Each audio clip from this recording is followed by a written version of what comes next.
All right, as a preliminary matter, the select board, as I am the chair of the select board, permit me to confirm that all members and persons anticipated on the agenda are present and can hear me. Members, when I call your name, please respond in the affirmative. Doreen DeFazio. Doreen DeFazio here. Donna Stock. Donna Stock here. Peter Carlson. Peter Carlson here. Ed Frisbee. Here. Staff, when I Guys, call if you your can name- hear me, I cannot hear you. You cannot hear me? Can everybody else hear me? Everybody else can hear me, Tim.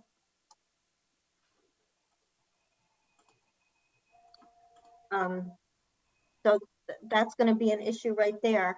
Can you hear us now? I can hear you now. Thank you. Okay, great. Staff, when I call your name, please respond in the affirmative. Tim McInerney, McInerney here. Becca Meekins. Here. I'm not going to call Bob DeToma's name, but because his name is on the screen, but he's working the cable component. Anticipated speakers on the agenda, please respond in the affirmative. Mike Malinowski, Yes. Eric Engvall, Yes. Bert Engvall, Yes. Carl Engvall. Yes. All right, thank you, everybody. Good evening. This open meeting of the Select Board is being conducted remotely, consistent with Governor Baker's executive order of March 12th, 2020, due to the current state of emergency in the Commonwealth due to the outbreak of the COVID-19 virus. In order to mitigate the transmission of the COVID-19 virus, we have been advised and directed by the Commonwealth to suspend public gatherings. As to such, the governor's order suspends the requirement of the open meeting law to have all meetings in a publicly accessible physical location. Further, all members of public bodies are allowed and encouraged to participate remotely. The order, which you can find posted on the town's website at www.grafton-ma.gov, allows public bodies to meet entirely remotely, so as long as reasonable public access is afforded so that the public can follow along with the deliberations of the meeting. Ensuring public access does not ensure public participation unless such participation is required by law. For this meeting of the Select Board, we're using Zoom as posted on the town's website, and it shows you how the public can join. Please note that the meeting is being recorded and that some attendees are participating by video conference. Accordingly, please be aware that other folks may be able to see you, and that take care not to screen share your computer. Anything that you broadcast may be captured by the recording. All supporting materials have been provided. Members of this body are available on the town's website unless otherwise noticed. The public is encouraged to follow along using the posted agenda. We are now turning to the first item on our agenda. Before we do so, permit me to go over some ground rules for effective and clearer conduct of our business to ensure accurate meeting minutes. I will introduce each speaker on the agenda. After they conclude their remarks, the members will have a chance to comment, and then please, if you're going to comment, provide your name. Please remember to mute your phone or computer when you're not speaking. Please remember to speak clearly and in a way that helps generate accurate minutes.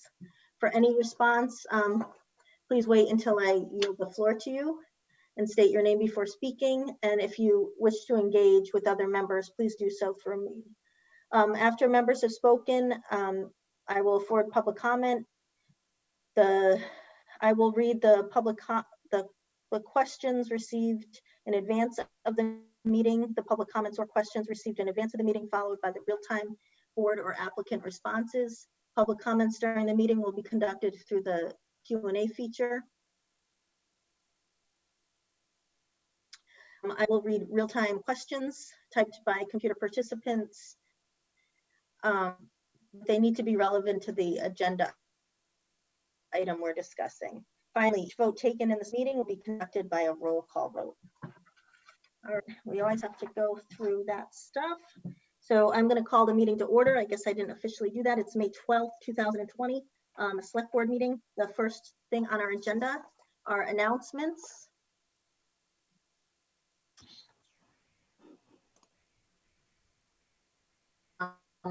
As a reminder, these meetings can now be watched on Verizon, checking hard to enable us to televise these remote meetings. Tomorrow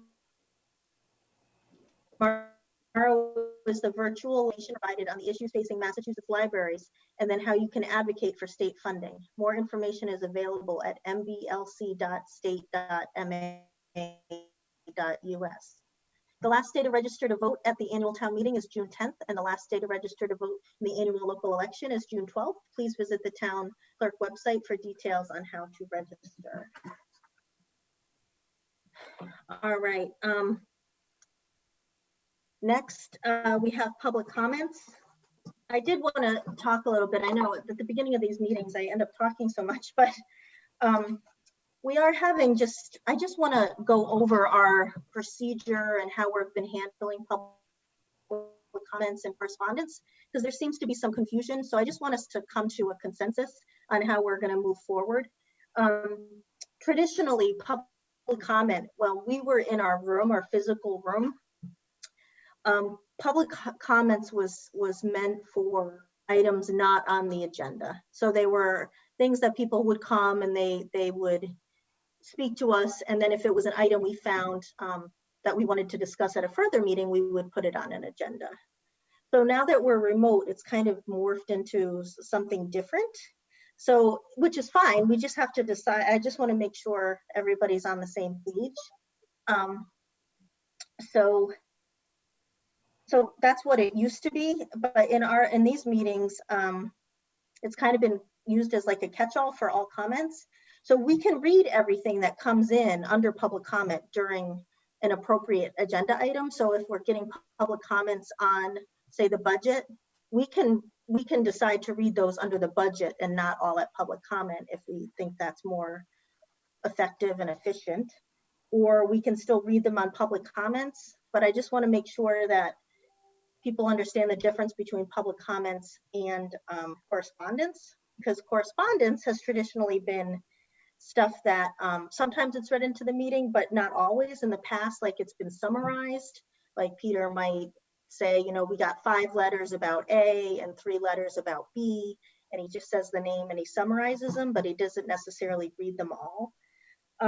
Or if it's a question, sometimes if we answer the question, if staff answers the question or a board member answers the question, it might not even come up under correspondence. So I just want us to come to a conclusion together. If a member wants to share correspondence, they can certainly do so, but I just want to make sure that we're all on the same page. So I would suggest if somebody wants to comment, if they want their comment read, it should be sent to bos@grafton-ma.gov. Otherwise, it will be viewed as, and marked public comment. Otherwise, it will be viewed as correspondence, and I think it could be answered or it could be summarized. So I just wanted to know how you guys all felt, because it does seem like this portion has been getting kind of off track a little bit, and I just want to make sure everybody is on the same page. Well, Madam Chair, I got some good news for you tonight. I don't have any public comments to read, but I do have a few correspondences to read later on in the meeting. And seeing how I read them, I have no problem reading them, you know, regardless of the content. I will make my own personal edit if I feel that there's some inappropriate language. But other than that, a lot of the letters kind of have people's differing opinions on subject matters that are within our agenda item and within our purview. So I say until we kind of get back to a new normal, I'm perfectly fine with reading the correspondence as is. Okay. Anybody else have any comments on how we handle it? No? Okay, I mean, tonight, there was some confusion when the correspondence came in, Peter, whether or not it was correspondence or public comment. And again, it can still all be read, but I'm just in the future, I was trying to figure out, you know, to make sure that people understand that if somebody would like to submit something, that they understand the correct way to do it. So, all right, that's fine. We can move on. Jen? Number one, oh, sorry, go ahead. Um, I try to think of these meetings as replicating what we would do in a regular meeting. And I think some of the things that have happened in this Zoom setting are different from what we would have allowed in a regular session. So I know there were comments on our very first Zoom meeting. I know there was a letter read last week that, as I said, I'm not certain we would have done in a regular meeting. So I'm fine with a summary. I don't think we need to read every letter. It seems to be, you know, we've read them.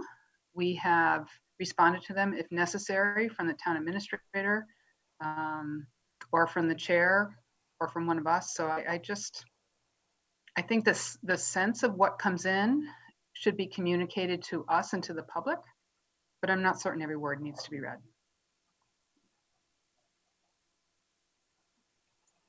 Doreen? I just want to clarify. So if someone sends in a correspondence or a public comment, that will still be available for the public to read if it was to be summarized. Is that correct? We certainly can attach them all to our minutes, regardless if they're read or not. If that is something we would like to do, we certainly can do that. Okay, because I think that would be an important compromise to do if we decided not to.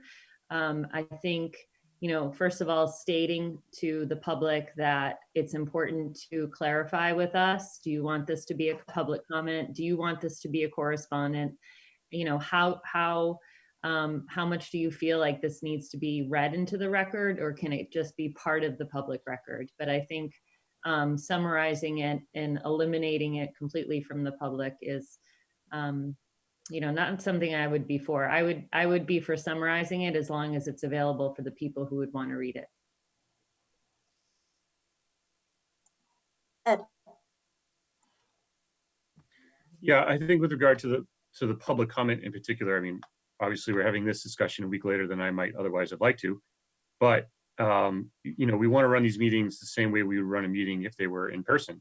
So, you know, it's a lot easier. I think we've all experienced this in life. It's a lot easier to sit behind a keyboard and pound something out and not have to stand in a room and face the person that you're talking about, and have that discussion. And even were some of these people in the same room with us, you know, you might gavel it out of order and say, thank you, you've been heard, that's enough. There's no reason for personal invective or, you know, to dredge up old online fights or whatever. You know, you want to keep the meetings run as professional as possible. I think that would be the sort of the ground rule that we should maintain for public comment. As far as correspondence goes, you know, my only issue was I always wanted people to be heard and to make sure that we've acknowledged that they've sent something to us. But at the same time, there's, again, another balancing effect here where this isn't the letters to the editor. And, you know, we're coming up on a couple crucial topics, and I think there's going to be a temptation for people to treat it like the letters of the editor. And we're going to have 10 letters for the override, 10 letters against, and Pete's going to take 2 hours to read them all. I don't think that's entirely necessary. I think they should be acknowledged. I think the names of the individuals should be acknowledged. I think the letters should be acknowledged. I think they should be appended to the meeting minutes. But on issues like that, you know, you're as a chair, you're certainly well within your right to use your discretion as to how much you want to get into the content of each letter. If somebody comes to us with something unique that you feel that the community would benefit from hearing about it, then I think that that's fine. And I think you're within your rights as discretion as chair to make that call.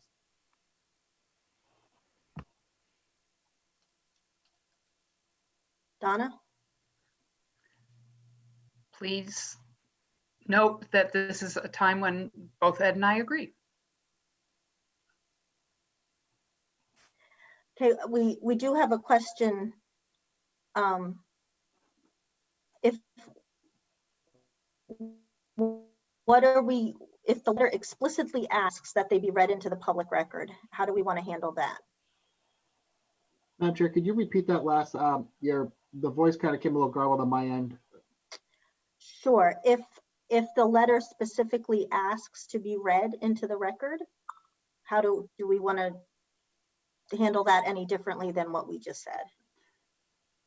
I'm going to defer to, I think, if I have 50 letters that all basically say the same thing and they all say they want to have their letter read into the record, I mean, summarizing to that point, I think we've done it once before, right? Where we summarized and said, hey, I got, 15 letters for this and a few letters for that, and this is where they stand on this.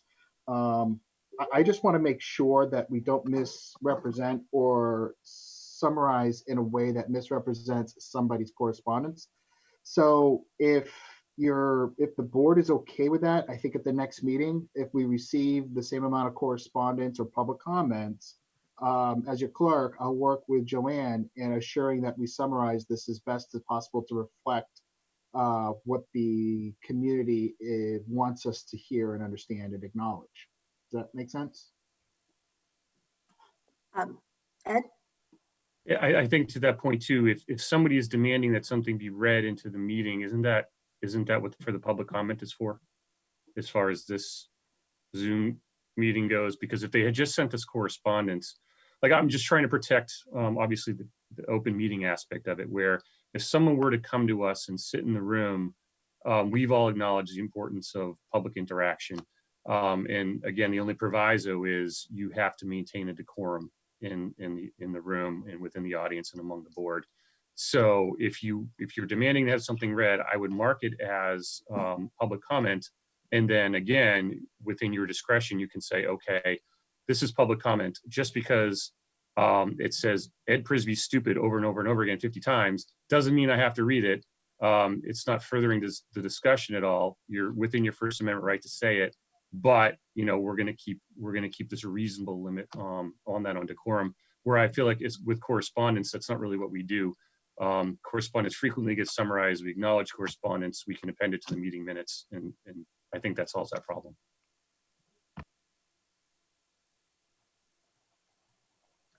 Okay, and we also can attach, again, everything to the minutes. If that's what we want to do going forward, we certainly can do that, so people can go and look and read everything that they would like to read. So, all right, thank you. I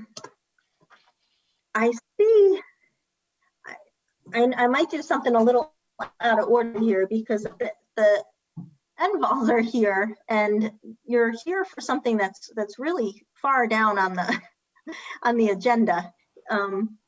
It's the warrant review, I would imagine. Is that correct, Tim? That is correct. So we may not make a decision on the warrant at this point in the meeting, but if you guys would like to speak and introduce yourself and share your information now, if you don't want to wait until the end, I'm perfectly fine with that. Or we can wait till the end, so I'll give you that option.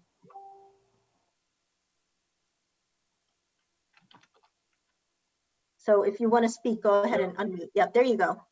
Good evening. Thank you very much. My name is Eric Engvall, and appreciate your folks letting us be present at this evening's meeting.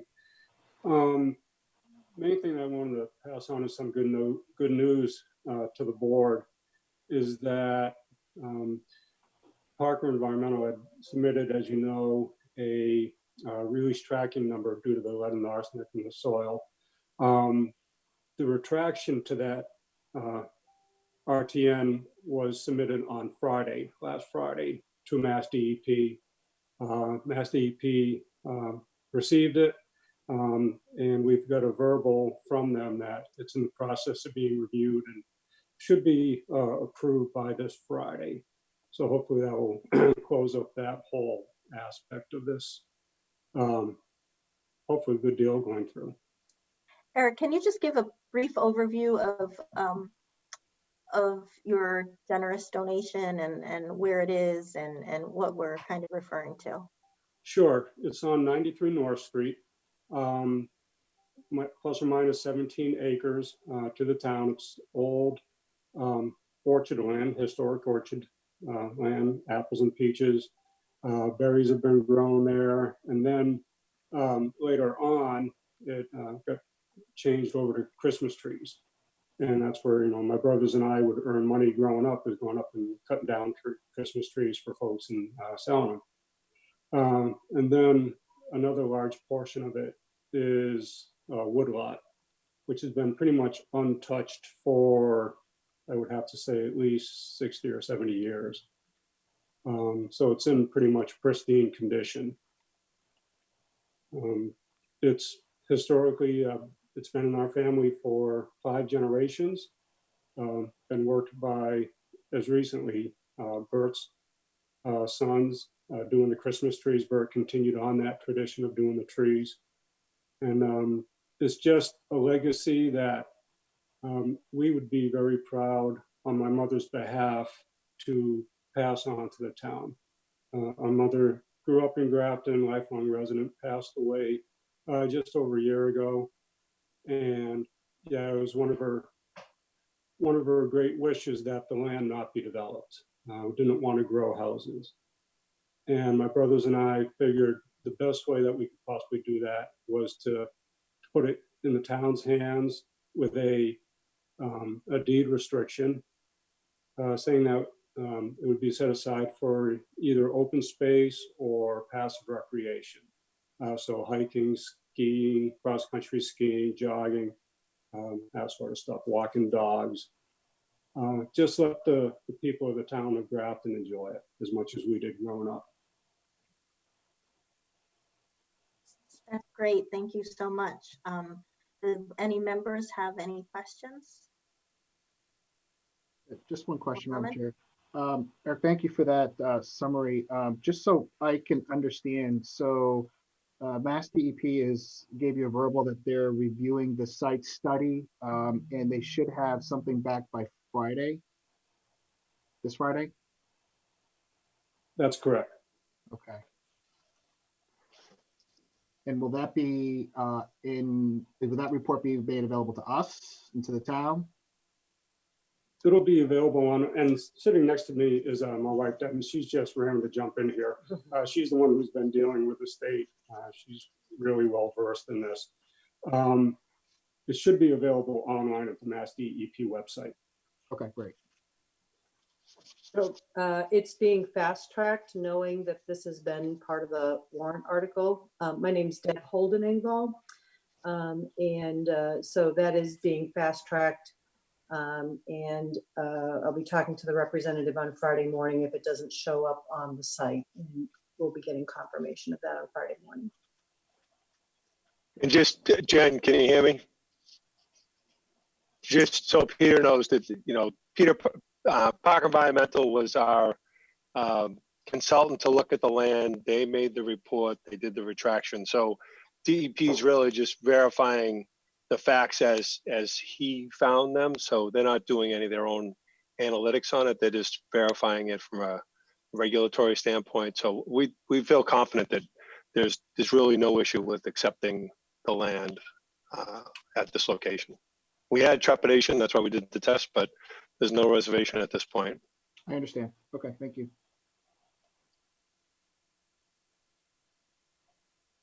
Thank you so much. Does anybody else have any questions or comments or anything?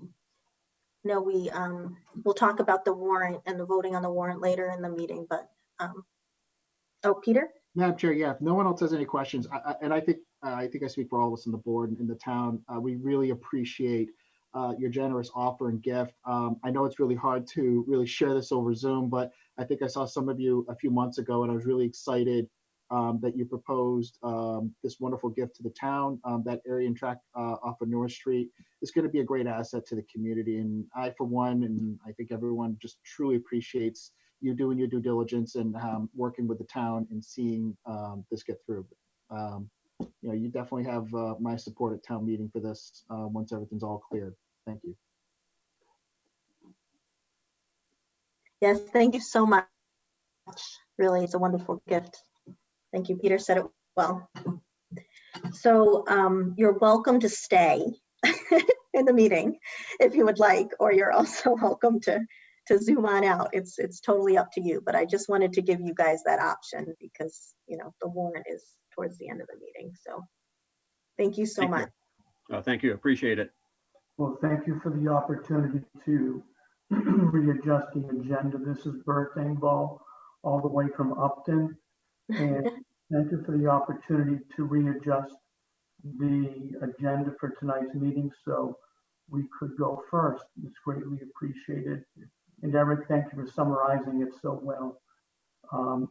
This is, we think, a great opportunity for the town. It would make our mother very happy. Her birthday was about a week ago, and this past Sunday, as we all know, was Mother's Day. It would be a great tribute to her if the board is able to approve this evening. Thank you for considering this, and please listen to the recommendations of the Conservation Commission and the Recreation Commission as you make your decision. Thank you. Thank you. I can't see it being a problem based on the faces I'm seeing right now. I think it's gonna be fine. So, but we'll get there in a minute. So thank you so much. We're gonna go to the first item on the schedule, the coronavirus update. Madam Chair, just quickly, I'll just tell you that we probably all know yesterday the governor announced the formation of Reopen Advisory Board, and it's chaired by the Lieutenant Governor. We actually had the pleasure of participating in a conference call with her today to talk about that. That board is charged with advising the governor on strategies to reopen the economy in a phased approach based on health and safety metrics. The governor's always been committed to get support from stakeholders and solicit input. So they've actually created an online survey that is posted in one of our, or maybe two of our Facebook / press releases to obtain information from anyone who wants to provide comment on issues they see, problems they see, concerns they have. So that's open. That group is charged with a report to the governor by May 18th. And along with seeking public input on the process of reopening, the governor's committed to the data relative to the state of Massachusetts and the number of reported cases, the number of people who tested, death rates, and so forth. So he has a four-phased approach to reopening without right now any solid dates or timelines for any of the phases, but they do anticipate having them out for Monday or Tuesday of next week. But I just want to caution folks as we move through this, and we'll take the lead from the governor on our reopening and programming and so forth, where we don't feel we're there yet. We don't feel we're comfortable locally, but we'll take the advice from the governor and the local board of health and the Health Alliance as we move forward. But he always talks about moving back too. If numbers don't continue to decrease, then he, kind of makes it known that he reserves the right to move things back. So I think that's a good thing. If we can revise our positions based on data, that's always a good and preferred method rather than risking people's health and safety. So I want to encourage folks to take part in that survey. Like I said, it's on the state website. It's fairly quick to do. What I got out of the conference call today is we have to have a formal plan for our reopening, as does any other industry needs a plan. What will be consistent in all plans will be the social distancing component. So 6 feet apart wherever possible, the wearing of masks or face coverings. Another important note is relative to the emergency declaration that will still be in effect, is in effect now, and will remain in effect until the completion of what they term phase 4, which is the new normal. The state will provide a checklist for compliance along with a template for a safety plan. They require a continuous cleaning program as part of that reopening policy or that safety plan. We have adopted that, the town of Grafton, at least in the municipal building, because we do have some people, 5 or 6 a day, running through here as employees. We do have that methodology and method in terms of keeping people safe by keeping the building clean is still underway and working well, obviously. On the call, one interesting piece, we talked about it early on, and that's why we work remotely whenever we can. The Lieutenant Governor did still say if people can work from home, they should work from home and continue to do so. So the safety plan and checklist for reopening will be a self-regulated process, but customers and staff can still reach out to the local Board of Health if they feel that some of the safety measures are not being complied with. And that local Board of Health can come in and check the policy and check the actual activity that is happening to make sure those things are being complied with.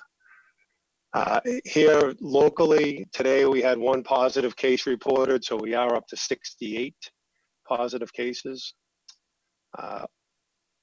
Also on a local level, we continue to participate in the Board of Health conference call, which they hold weekly, and other agencies, the MMA and Department of Public Health, as they have calls, and other groups. We have installed a number of signs regarding social distancing around parks and recreation areas. So those are out and being installed. We're trying to get some more made for the public trails, for the land trust and other areas we know that public lands are accessed for walking and so forth. We want that same signage and that method to be installed and people to adhere to them. The senior community, Barbara's done a great job of taking requests from seniors. The biggest requests we're having now are for masks, and Barbara is coordinating volunteers for making and donating masks to seniors and their distribution. So we appreciate Barbara's efforts and all the seniors' efforts to get through this safely and without incident. And then finally, there's guidance relative to 1/12 budgeting scenario. If we cannot hold town meeting, the select board under this guidance will be required to vote on a 1/12 budget. And I believe the stipulation is to vote on it on a monthly basis starting in July.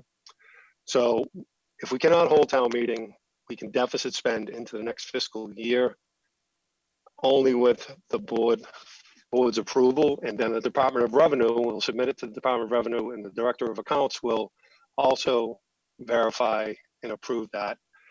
The couple pieces of that, we have a pretty easy way to figure out the 1/12 scenario, but we do have some one-time beginning of the fiscal year expenditures, namely Worcester County retirement and town insurance that we pay as of July 1, so we can get their 2 or 5% early pay discount.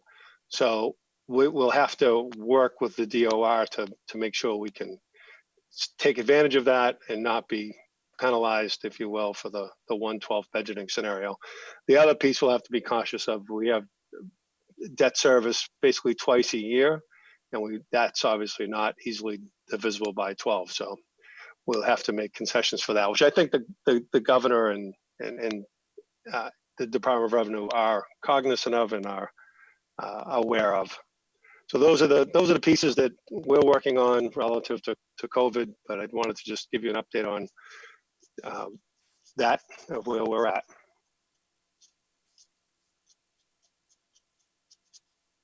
Thank you. Doreen, did you have a question? Yeah, Madam Chair, through you, just one question, Tim. The signs for social distancing, are those coming directly from the Health Alliance or from the town?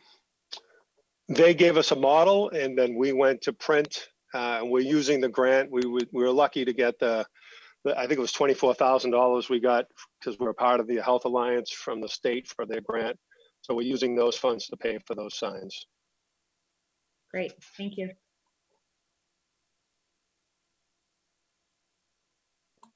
Any other questions? Okay. we'll move on. We are now moving to vote to authorize the chairman to sign a letter of support for the Grafton Upton Railroad and application for the Chrissy grant. So Mike Malinowski is here. Tim, did you want to set it up or just go straight to Mike or? Mike is a seasoned veteran here. Let him just take control of the situation. Okay. Well, Mike. thank you, Tim. Thank you, Madam Chairman. First, let me apologize for last week. I was on the agenda and I got tied up with my son, and these Zoom meetings, you just lose track of time. So I apologize and thank you for putting me on the next meeting. I did go back and watch the discussion, though brief. And let me start off by saying that what we're requesting tonight is the same scope, the same project that we requested back in October. And I have a quick little slide presentation here, but it says that the host is disabled participants from screen sharing.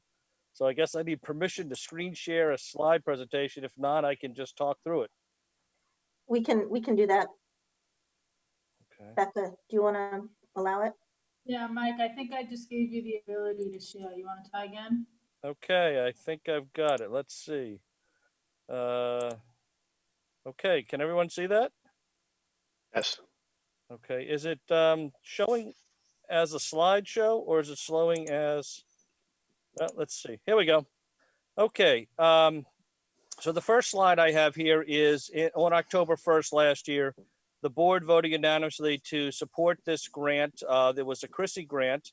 I was able to give several members a tour of the site and walk through what the grant was. What we're requesting tonight is that a new letter from you supporting in the next round, and also, as I'll discuss in detail, potentially a second letter to go to our federal delegation as well as to the governor to get their continued support for this program. In essence, what we have here is it's a Federal Railroad Administration Chrissy grant, which stands for Consolidated Railroad Infrastructure and Safety Improvements. The grant we're applying for is $5.3 million for a $10.6 million project. Again, the scope is identical to what you had approved before. What this does is the rail cars go along the Worcester Main from Selkirk in New York to Framingham. They pass by us the first time. Then they leave Framingham and drive to Worcester, and they pass us a second time. Then they leave Worcester on a local train and come back to Grafton. And that interchange takes place somewhere between, it actually should be 11 p.m. to 1 a.m. And impacts the residents of North Grafton. Then after the cars are picked up the next night, then they're brought back to Worcester, to Framingham, and then sent back to Selkirk, passing the fourth time. So there are several components to this program.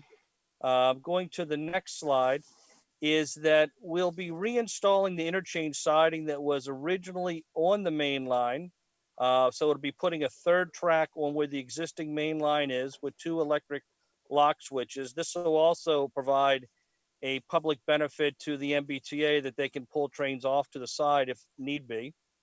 In addition to that, as this slide, talks about, it will allow CSX to properly block the cars in Selkirk so they come directly to us. And we anticipate that these cars will now be delivered somewhere between in the mid-afternoon to late morning times going forward, because that's when the train initially comes by Selkirk. So we'll be having daylight deliveries versus evening deliveries, which we have right now. Tied into this is it's going to go through and upgrade the existing main line from 85-pound rail to 115-pound rail, which is a more stronger and stable rail. Plus, we're going to go through in 7 intersections in Grafton would be upgraded. So the asphalt would all be ripped up, new rail would be laid down, new ballast would be put down, new ties, as well as drainage and signage would be upgraded as well. So that would take place in the grant. So 3 components: the new siding along the Worcester Main line to add that third track, which will allow for daylight deliveries versus nighttime deliveries. upgrading the rail to 115 from Grafton to Upton, and then improving these 7 crossings that I have listed on this slide. So that's what it is. It's the same grant that we had before. Nothing's changed. Now we have, as to why we didn't receive the grant. The grant received an actual very high score for its public benefit, safety improvements, and reducing emissions by taking that 75 miles of unnecessary travel on the Worcester Main Line off of the system. Unfortunately, they ran out of money, and we just happened to be the last grant standing that they didn't have enough money for. They have suggested a few minor editorial comments that we put into the grant just to make it a little bit clearer. And they've also suggested that we should put we spent a lot of time last year making sure we had the town involved. We had a letter of support from the MBTA, a letter of support from Mass DOT that was willing to contribute up to $2 million for this. We had a letter of support from state reps. We had a letter of support from the Chamber of Commerce. We had multiple letters of support, all locally and within the state. If there's anything we didn't do well last time, is we didn't really engage our federal delegation to the extent that we could. And that's why that second component of the request there is to authorize Tim and the chair just to send out a letter and get the support from the federal delegation for this once we get the local support. There's one other thing I want to mention is that, as we're all going through this COVID issue, one important point, in 2 weeks, we're having our first rail car come through that's going to have, in the first week, we're going to have about 100,000 gallons of product to make hand sanitizer. So this product is being shipped in from the Dakotas by rail. It comes into our Upton facility, transloaded into trucks, and some of those trucks are going to Attleboro to make hand sanitizer. So I just mentioned that is that, we're all going through COVID, but in trying to work with that. But this is just one of the things the rail can bring to help move product into Massachusetts. But sticking to COVID is the state, we're still not sure what the state funding is going to be. I think as you heard Tim talking about the 1/12 budget, obviously revenue's down in the state. So we're not sure if the state's going to be able to come up with the $2 million they had agreed to in the fall. They haven't said yes, they haven't said no. I just don't think they know. If they're not able to come up with it, what the FRA did say is that because we applied for the $10 million before, they suggested continue to do the $10 million, but instead of putting $5 million, if the state can't do it because it doesn't have the money, then put $3 million in, and the feds would then match $7 million. So that could be the only substantive change in the grant application. And again, I'm just, for full transparency, because that question was asked, what's changed, if anything's changed? That's the only thing that's in flux. So Mike, can I ask something through the chair? Absolutely. What would you not do if you didn't get the full amount? Well, I don't think it's an option of us not getting the full amount. It's just whether or not the feds put in another $2 million or the state can do the $2 million. Technically, the grant only requires a 20% cash match. But if you put in 50%, then from that standpoint, it makes it more competitive. And so that's the issue. So I don't think we're looking to reduce any scope, Tim. I think it still go through the $10 million. Thank you.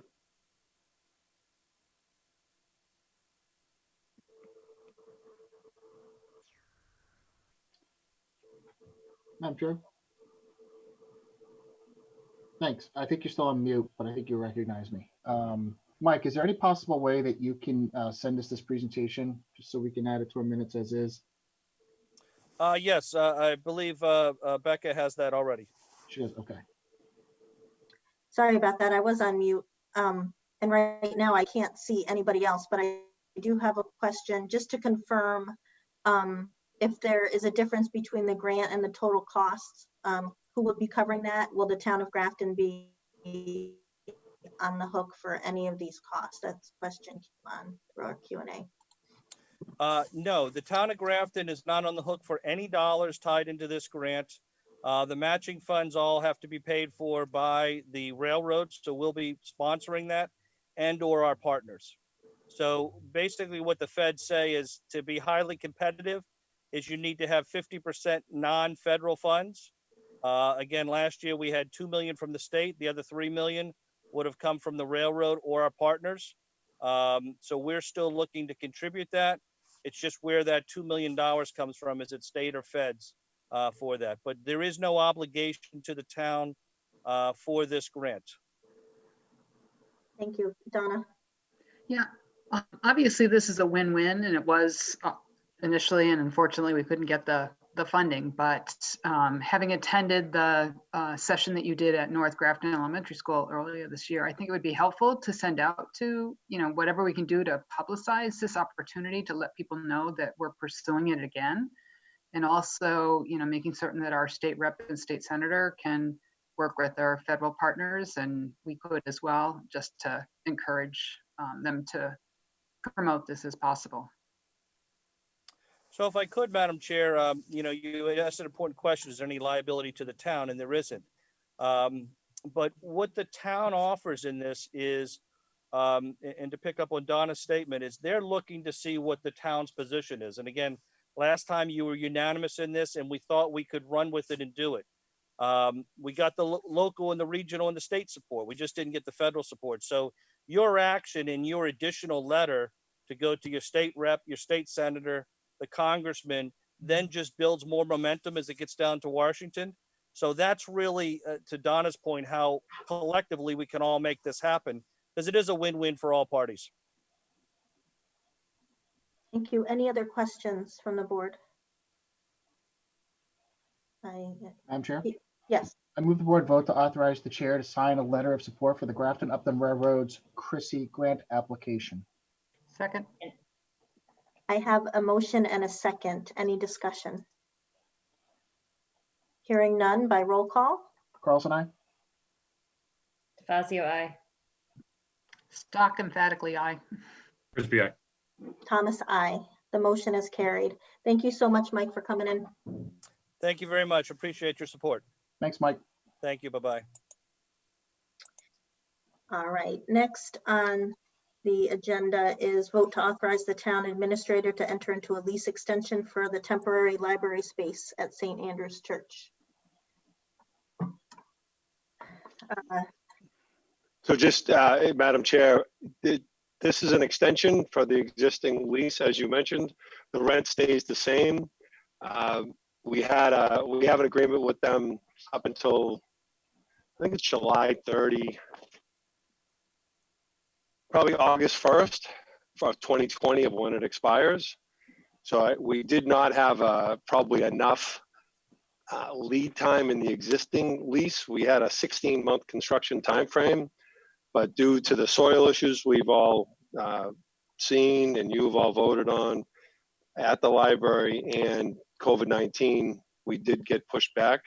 So we're looking to sign another 1 year, and that date of August 31st, 2021 was discussed with Andy, the OPM, and the library director, Beth Galloway, as well. So we are confident that we can meet that. And we hope, given the issue with the COVID-19 and the city of Boston starting to open up open air construction for steel and for pouring concrete, we can start construction activity relatively quickly. But we put together this extension and we ask your support to keep us housed at the St. Andrew's Church. Any questions? Peter, is that? Yeah, I was No. going to make a motion, but no one had questions. Sorry. Questions? Okay, I'll take a motion. Madam Chair, I move the board vote to authorize the town administrator to enter into a 1-year lease extension with the Episcopal Missions of Western Massachusetts for the building located at 53 North Main Street for the time period of September 1st, 2020 through August 31st of 2021 at a rate of $6,000 per month. Second.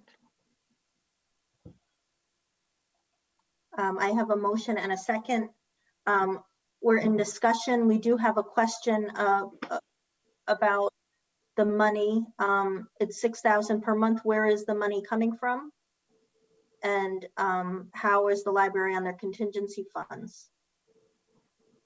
What is I can answer the first one. I don't have, their contingency is fine, but I don't know the exact number, so we can get that. The project itself is bearing the cost for relocation for temporary location. So the town and the project basically is covering the cost of the lease. Coming from what fund? From the borrowing for the project. So the debt increases the longer this goes on. I'm not sure what you mean. So I mean, the cost of the overall cost of the project is going up by $6,000 a month because of this circumstance. You had a total cap on your authorization, so you're staying within that cap. So yeah, it's certainly adding to the cost, but they have to stay under the overall appropriation. And I guess that sort of begs the question. I'm sure $6,000 a month isn't the thing that's going to break the camel's back, but is there a point at which we need to have this conversation again where we get worried about that cap? According to the OPM, no. They're coming back to you for an approval on that change order you discussed a month ago for the actual dollar figures for the soil issues that are there. So we're hoping that happens on June 2nd, so you can have a more robust discussion about the timing of construction and the overall cost of the project. Okay. But they did build in a really, really good contingency. Obviously, we don't want to spend it all, but when you run into problems like COVID, you are dirty dirt. You gotta, unfortunately, we have to have a place to house them, unfortunately, or fortunately. Okay.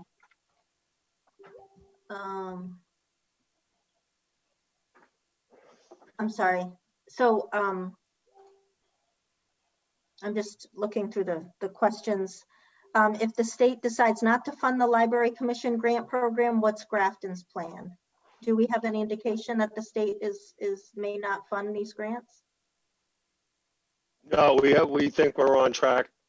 They pay 30%, a third over 3 different fiscal years, and those rollouts of the reimbursement will pay off the short-term notes that we borrowed for the project. But you did authorize to borrow the full amount. If we move forward and they pull funding, it shouldn't be a surprise to folks. We'll have to pay for the whole thing. But we don't anticipate that happening. There's been no indication from the state that would happen. Okay. So we're under discussion. I have a motion and a second under discussion. Any further questions or comments? Okay. Hearing none. All in favor by roll call. Carlson, aye. Fazio, aye. Frisbee, aye. Oh, Thomas, I missed Donna. Donna, did you vote? Okay. The motion carries. Thank you. Next, we have vote to authorize the chairman to sign the indirect cost agreement with the Grafton School Department. Tim, do you want to explain the memo? Yeah, there's 2 pieces. We made a mistake in sending out the old document that authorizes this, the indirect cost agreement from 2006. This document, the new document, captures more accurately the percentage of cost allocation for services between the town and the school. There is no money that the school gives the town or the town gives the school. So it's just a document that outlays the percentage to calculate per pupil expenditures. Dan Gale, the finance director for the school, and Anita, our accountant, worked out the percentages, and they recommend it be updated after having it reviewed by the town auditors in the last audit cycle. So I sent both documents. I sent the first one over the weekend, and then the one we're looking for approval tonight, we sent that later today. I can't give you a reason as to why I didn't send both at one time. But I was trying to send it so you could compare one to the other. Peter, a question? Yeah, Madam Chair, thank you. Tim, so the document that's before us tonight is basically allocating certain shares for kind of shared services, like between the treasurer collector, the accounting office, town council, human resources, and all that sort of thing, correct? Correct. Okay, So those indirect costs get covered. You know, the services we provide and they get credit for a per pupil expenditure, depending on what that cost is. So the audit, you know, if they're 60% of the budget and that's 60% of the cost to do the audit, the percent allocation is 60% of the cost to do the audit, but they don't pay for the audit. I see. Okay. Any other questions? All right, Peter, Madam Chair, I move the board vote to authorize the chair to sign the indirect cost agreement with the Grafton School Department as presented. Second. I have a motion and a second. Any discussion? Hearing none by roll call. Carlson, aye. Back aye. Fazio, aye. Frisbee, aye. Thomas, aye. Motion has carried. Thank you. Next on the agenda is vote to sign special and annual town meeting warrant. So I don't know, I unmute, I gotta check this. Can you still hear me? Yep. I can hear you. Tim, I'm not gonna lie, it's kind of distorted on my end. I don't know. Yeah, I'm trying headphones with the speaker built in and I thought it would be better. Because I've Okay, been yelling at this computer all day and I thought I was getting better. It's But choppy. Apparently not. You're like the Well- CNN correspondent from Iraq. No, hopefully there's no gunfire. We don't need scorched earth at this point. So you can hear me though, I can. right now? yeah. All right. So you have the special town meeting warrant. These have not changed from our last meeting. I will tell you that obviously town meeting is the 20th of June, which is Saturday. These have to be duly signed and posted 14 days prior to the meeting. We are just trying to beat our expectation and ask you to sign them this evening.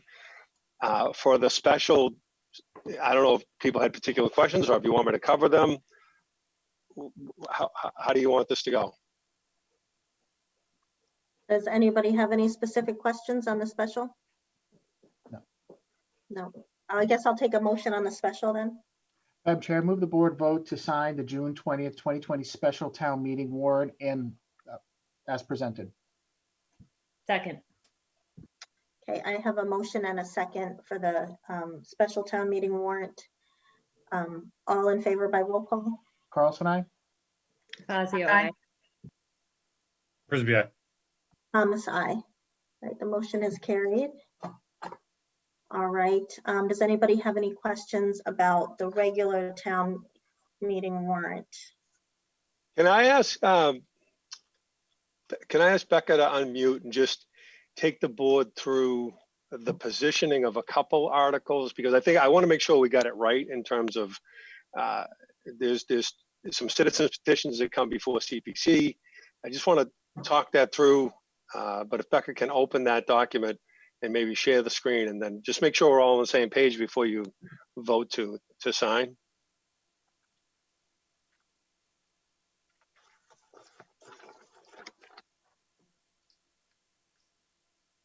Can everyone see my screen? Yes. So I guess we can just go down to the citizens petitions in terms of the arrangement of the CPC articles and the Super PAC citizens petitions, since that's where we made the adjustments last time. So just scrolling down, Article 30 and 31, both citizens petitions related to the distribution of the Super PAC money. They do both get at the same thing, which is to transfer those monies into a capital stabilization account, municipal capital stabilization account. You recall at the last meeting, Colleen Roy did request that we put both of these on. So the order to put them on, you know, the initial one that she submitted is Article 30, and then the revised with the account number is Article 31. And then 32 is the other citizens petition looking to distribute the Super PAC funds you utilize at other parks around town. So those three come before the CPC Super PAC articles, which I believe is the order that the board had wanted them in. Just want to confirm that's still good. Yeah, okay. And then Becca, after we sent this out, you found one other typo in the other citizens. I did. I found a typo. I think it was actually previously found and it was not revised. So I apologize for that. But in the marijuana article, this 20% will be struck through in the version that you sign. I will make sure I'll get with Joanne first thing tomorrow morning. But the intent is to obviously strike through the 20% and increase that number of allowed licenses to 50%. Of the retail alcohol beverage licenses in town, which would increase the allowable license by one. And then the only other change from last week to this week is the 93 North Street article was a placeholder. Obviously, we heard from the NVALs earlier this evening. We did place the acceptance of the property on the warrant at Article 21. It will be submitted by the town administrator. The Conservation Commission and the Recreation Commission have both recommended that the town accept this property. So that lands at Article 21. Okay. We did have a question in Q&A, but I believe that Becca just answered it, just about what changes there are. So you just went through all the changes. So thank you. Any other questions about the warrant? When the screen's being shared, I cannot see people. So thanks. I was just gonna say, just give a shout out if you had a question. So any other questions? All right, I'll take a motion. Yes. I move the board vote to sign the June 20th, 2020 annual town meeting warrant as presented. Do I have a second? Second. I have a motion and a second. Any discussion? Wait, let me check. Oh, never mind. Hearing no discussion by roll call. Carlson, aye. Frisbee, aye. Fazio, aye. Did I miss Donna again? Oh, Stock eye. I heard her right as she was unmuting. Thomas eye. All right, motion is carried. Next, we have select board reports. Any reports of the select board?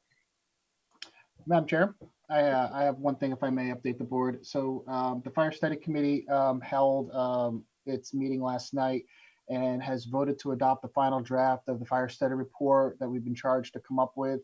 That report should be forthcoming anytime this week from Mr. Mead, the chair of our committee.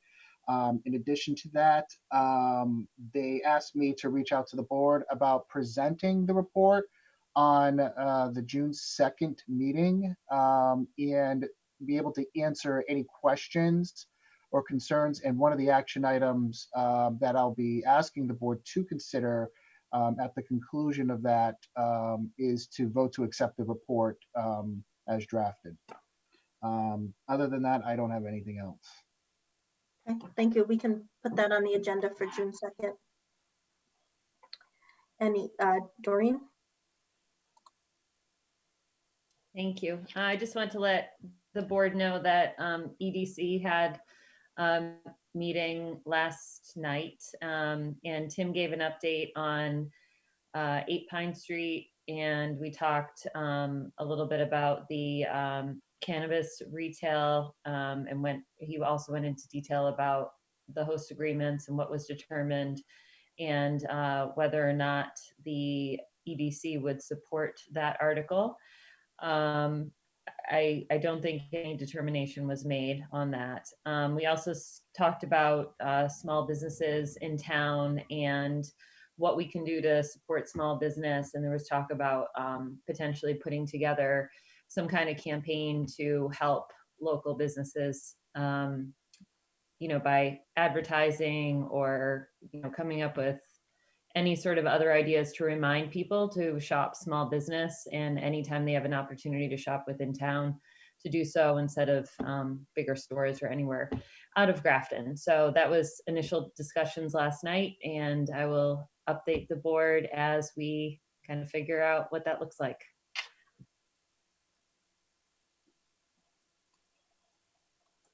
Donna?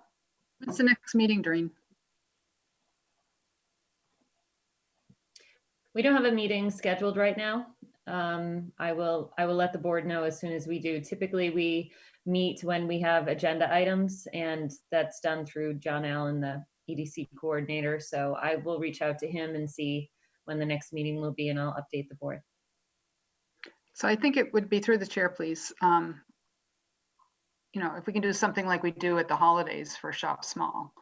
I think it's at this time, we need to promote the local businesses as much as possible. So if we can get a campaign up and running as soon as possible, that would be nice. It's twice tonight. I agree with Donna. Doreen? Noted. Through Madam Chair, noted that you two are in agreement, and also thank you for your support. Any other select board reports?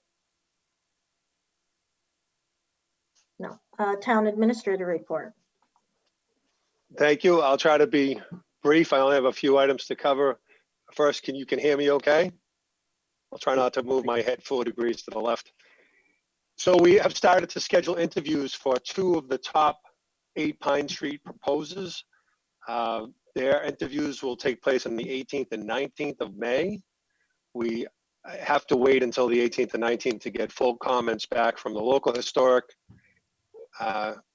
and the state of Massachusetts Historical Commission. So those 2 dates are set in anticipation of getting comments back.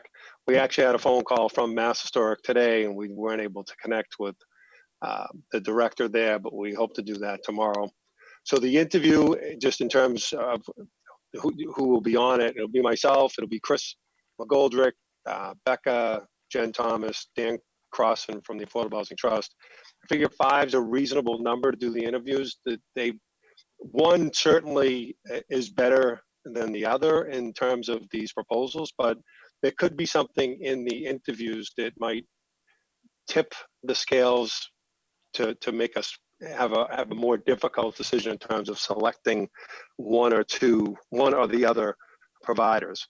But with that, we hope to go through that presentation, and then it would be great by June 2nd. I don't know if that's realistic or not, but to get a draft P&S before this board for execution for the best proposer for 8 Pine Street.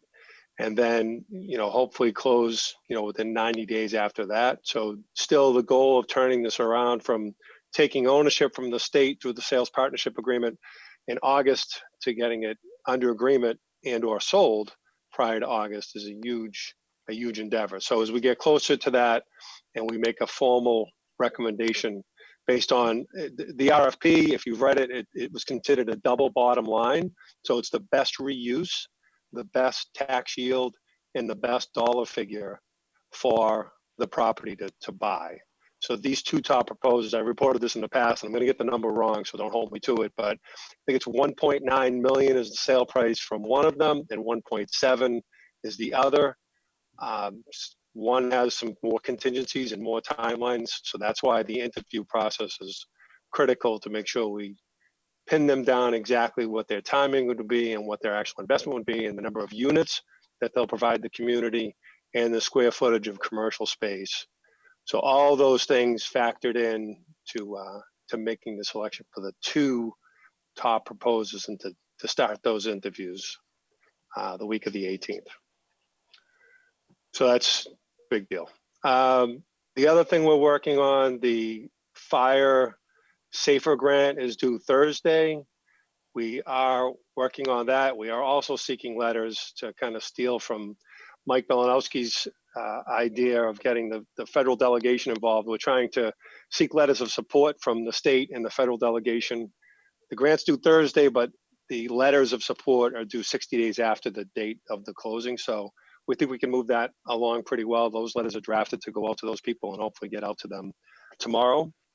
So I think that's an important piece. That's a 3-year grant request for $500,000 to fund the positions mostly that are in the the report and then what hopefully will be ratified as the next steps for hiring inside of the fire department from the Fire Safety Committee. So I think we'll be in lockstep with them relative to the grant and the use of the grant to fund those positions. On the election note, the town clerk and I are working on a letter to go to all households, encouraging them to vote by mail. 3-page document that will be sent the same way we sent out the COVID-19 flyer a few weeks ago. So people can fill out the form. The form will be in the mailer, and it'll also have information about the election in terms of what positions are up, what questions are on the ballot, with no support one way or the other. It's completely neutral. It's just letting people know that to be safe during COVID-19, we want you to vote by mail. And this is what the specimen ballot would look like. So I'm hoping to get that out before Friday so people have it in their hands and they can make decisions relative to voting by mail and voting early versus coming to the polls. Because there's a logistical issue relative to poll workers, which I'll just tell you that Candy and I talked today at length about the commitments from the election workers, and we have a baseline commitment. We don't have a full complement right now as it stands in current conditions relative to COVID-19 who are willing to work an election. So right now, if we had the election today, for example, the numbers of workers, we would have to apply to the state for a waiver to have one election worker per table per precinct, which is not, it's not great, but it's going to be tough if we have a lot of people show up. So that's why we're encouraging the voting by mail, and the board should just know that there are people, the election workers who, we have a plethora of them. You guys might do 2 or 3 every other meeting, right? But those people feel that they're compromised somehow, and they probably would not work today if the election was held today. So it's just something we need to be aware of and be mindful of, and hence the concept of mailing the letters and getting that opportunity into the 12,000 registered voters' hands. I covered a lot right there, so does anybody want or have a question? Any questions? So some easier thing, I'm sorry. Go ahead. Some easier things, the Grafton Water District started the replacement of the water main on Worcester Street. Traffic, fortunately or unfortunately, worked out pretty well today relative to the Cancun's being closed. They actually used that area for southbound traffic. So the traffic flow went pretty well.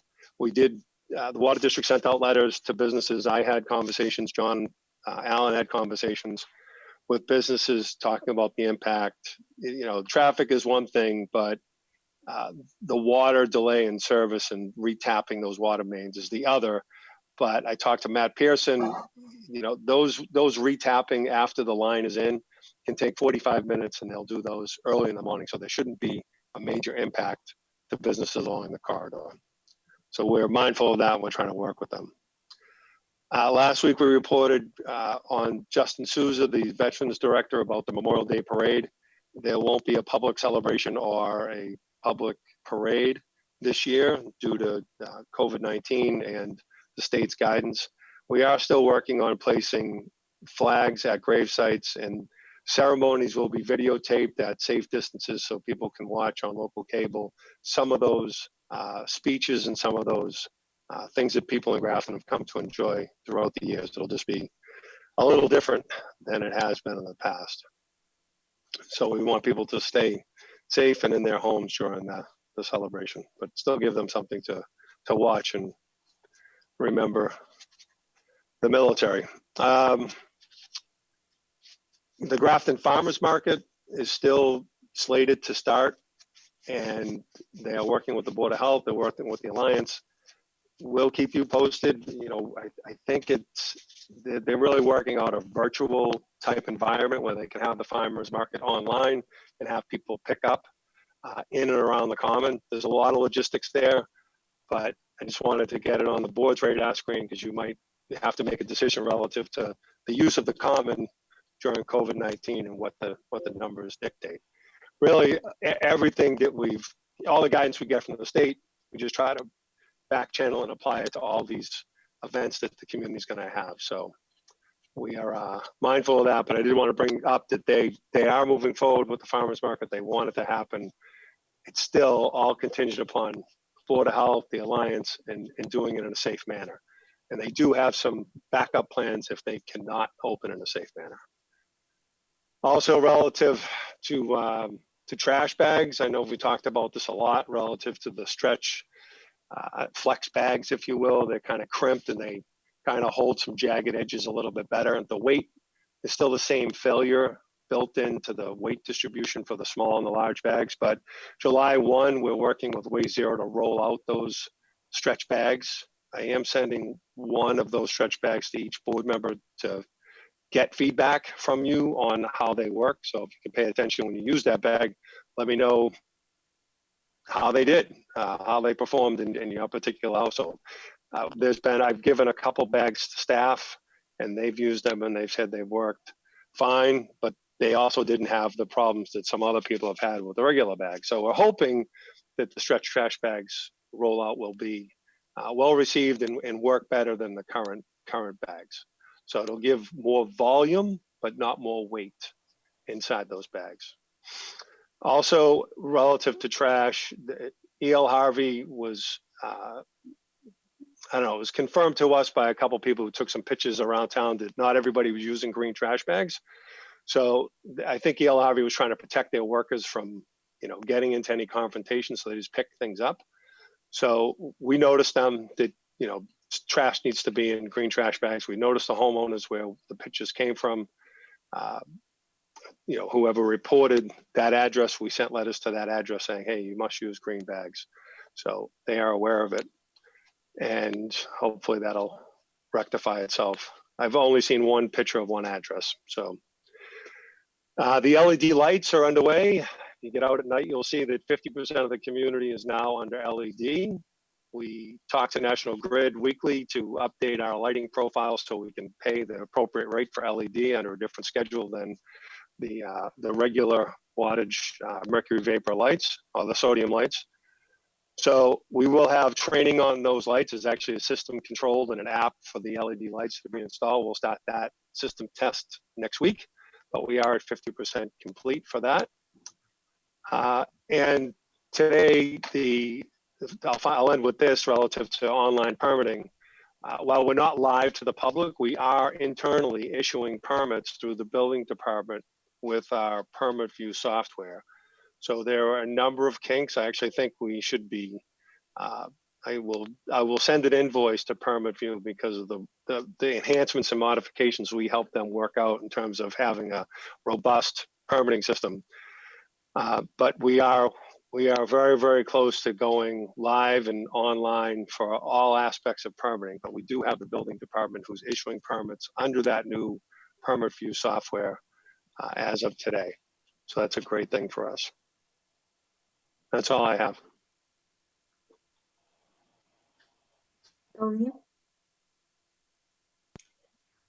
Yeah, Madam Chair, through you. Tim, I can't help but talk trash bags for a minute. So I just have a question about the stretch bag. So you mentioned that there's change in volume and not weight, which obviously wouldn't impact the fee we have with Wheelabrator, but I was just curious if there's any other costs associated with this new bags, because you mentioned last week too that we're going to be looking at potentially, or not potentially, it's coming at some point, a new contract for trash and recycling and what the budget looks like. So I'm just curious if it's shifted in any way because of this changing over to the stretch bags.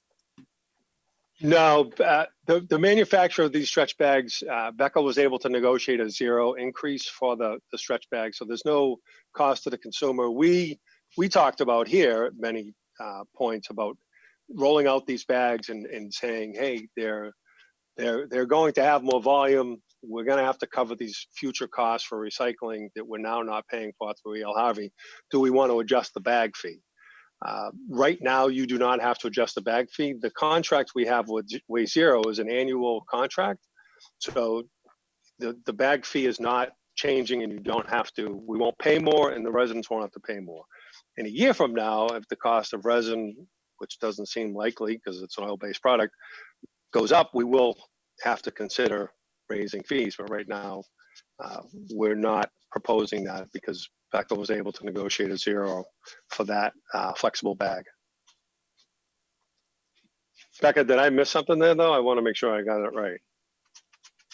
It is right, but I do want to clarify that in the waste zero contract that we have with them, there is an annual escalator in that contract. So, you know, manufacturing fees for bags will go up next year.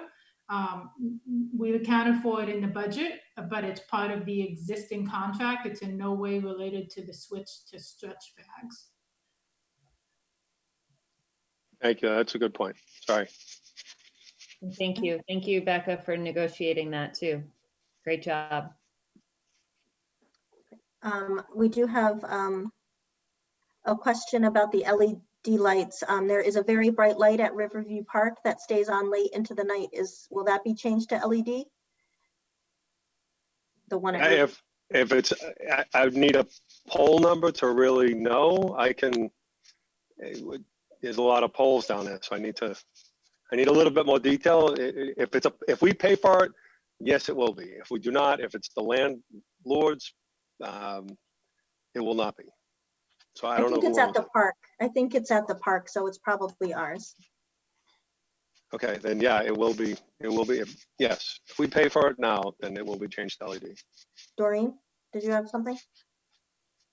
Yeah, you might have just answered this. So are we changing over just public roadways, or are we also doing parks and municipal buildings with the LED lights? Just street lights. Municipal building, like this building was done 2 years ago. The police department was done 3 years ago. All the schools have been done. There's really nothing outside left unless they're privately owned.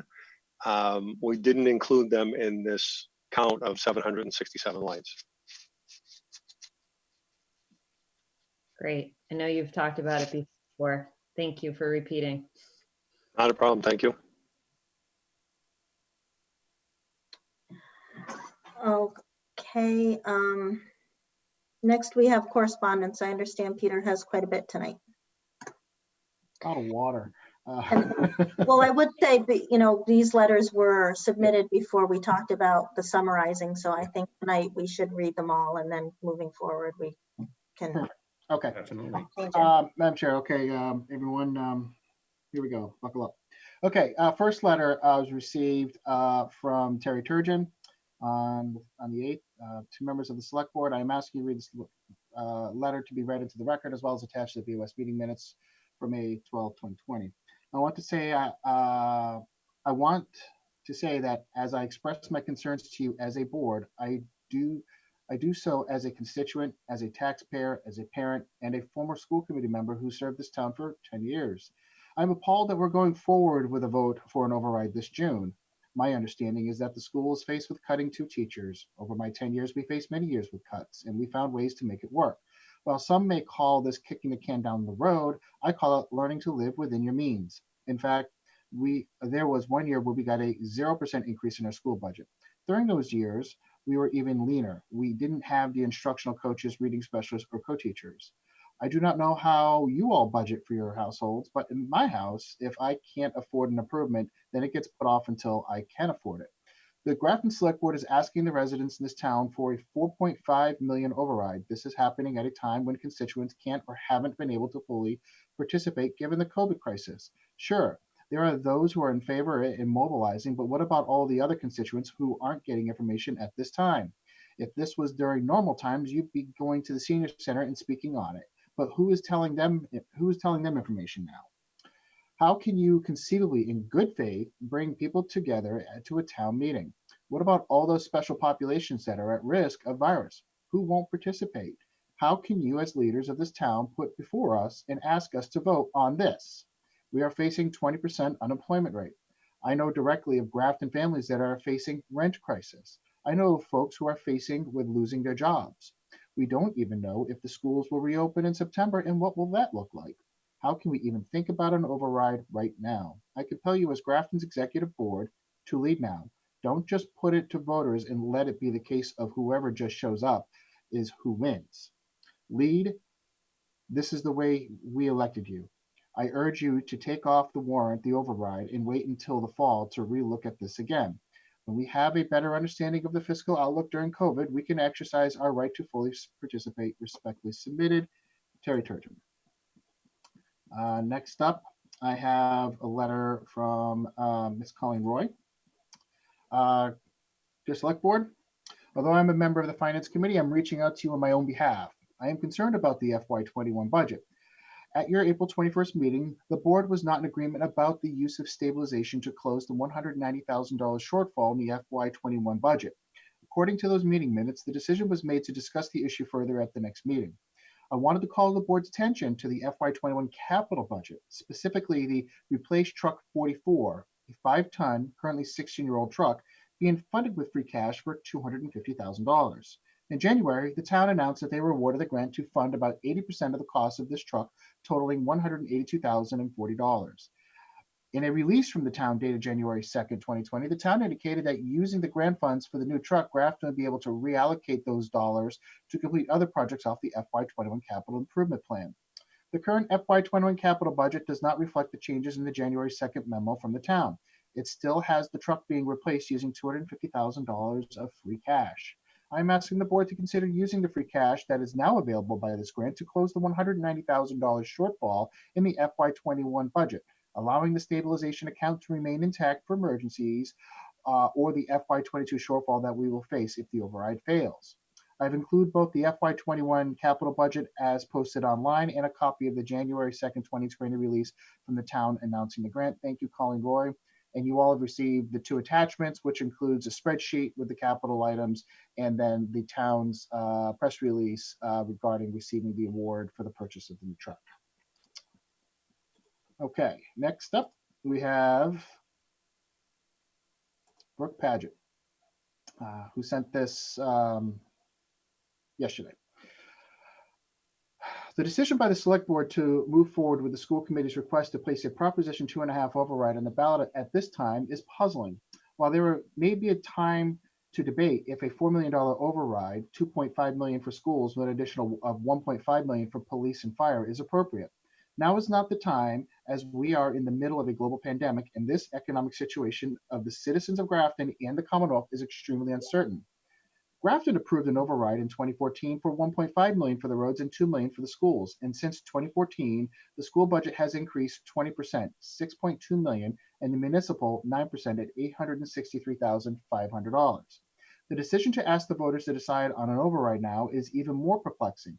As has been reported, the difference between the town and the school budget is less than $250,000 and will result in the loss of only 1 teaching position.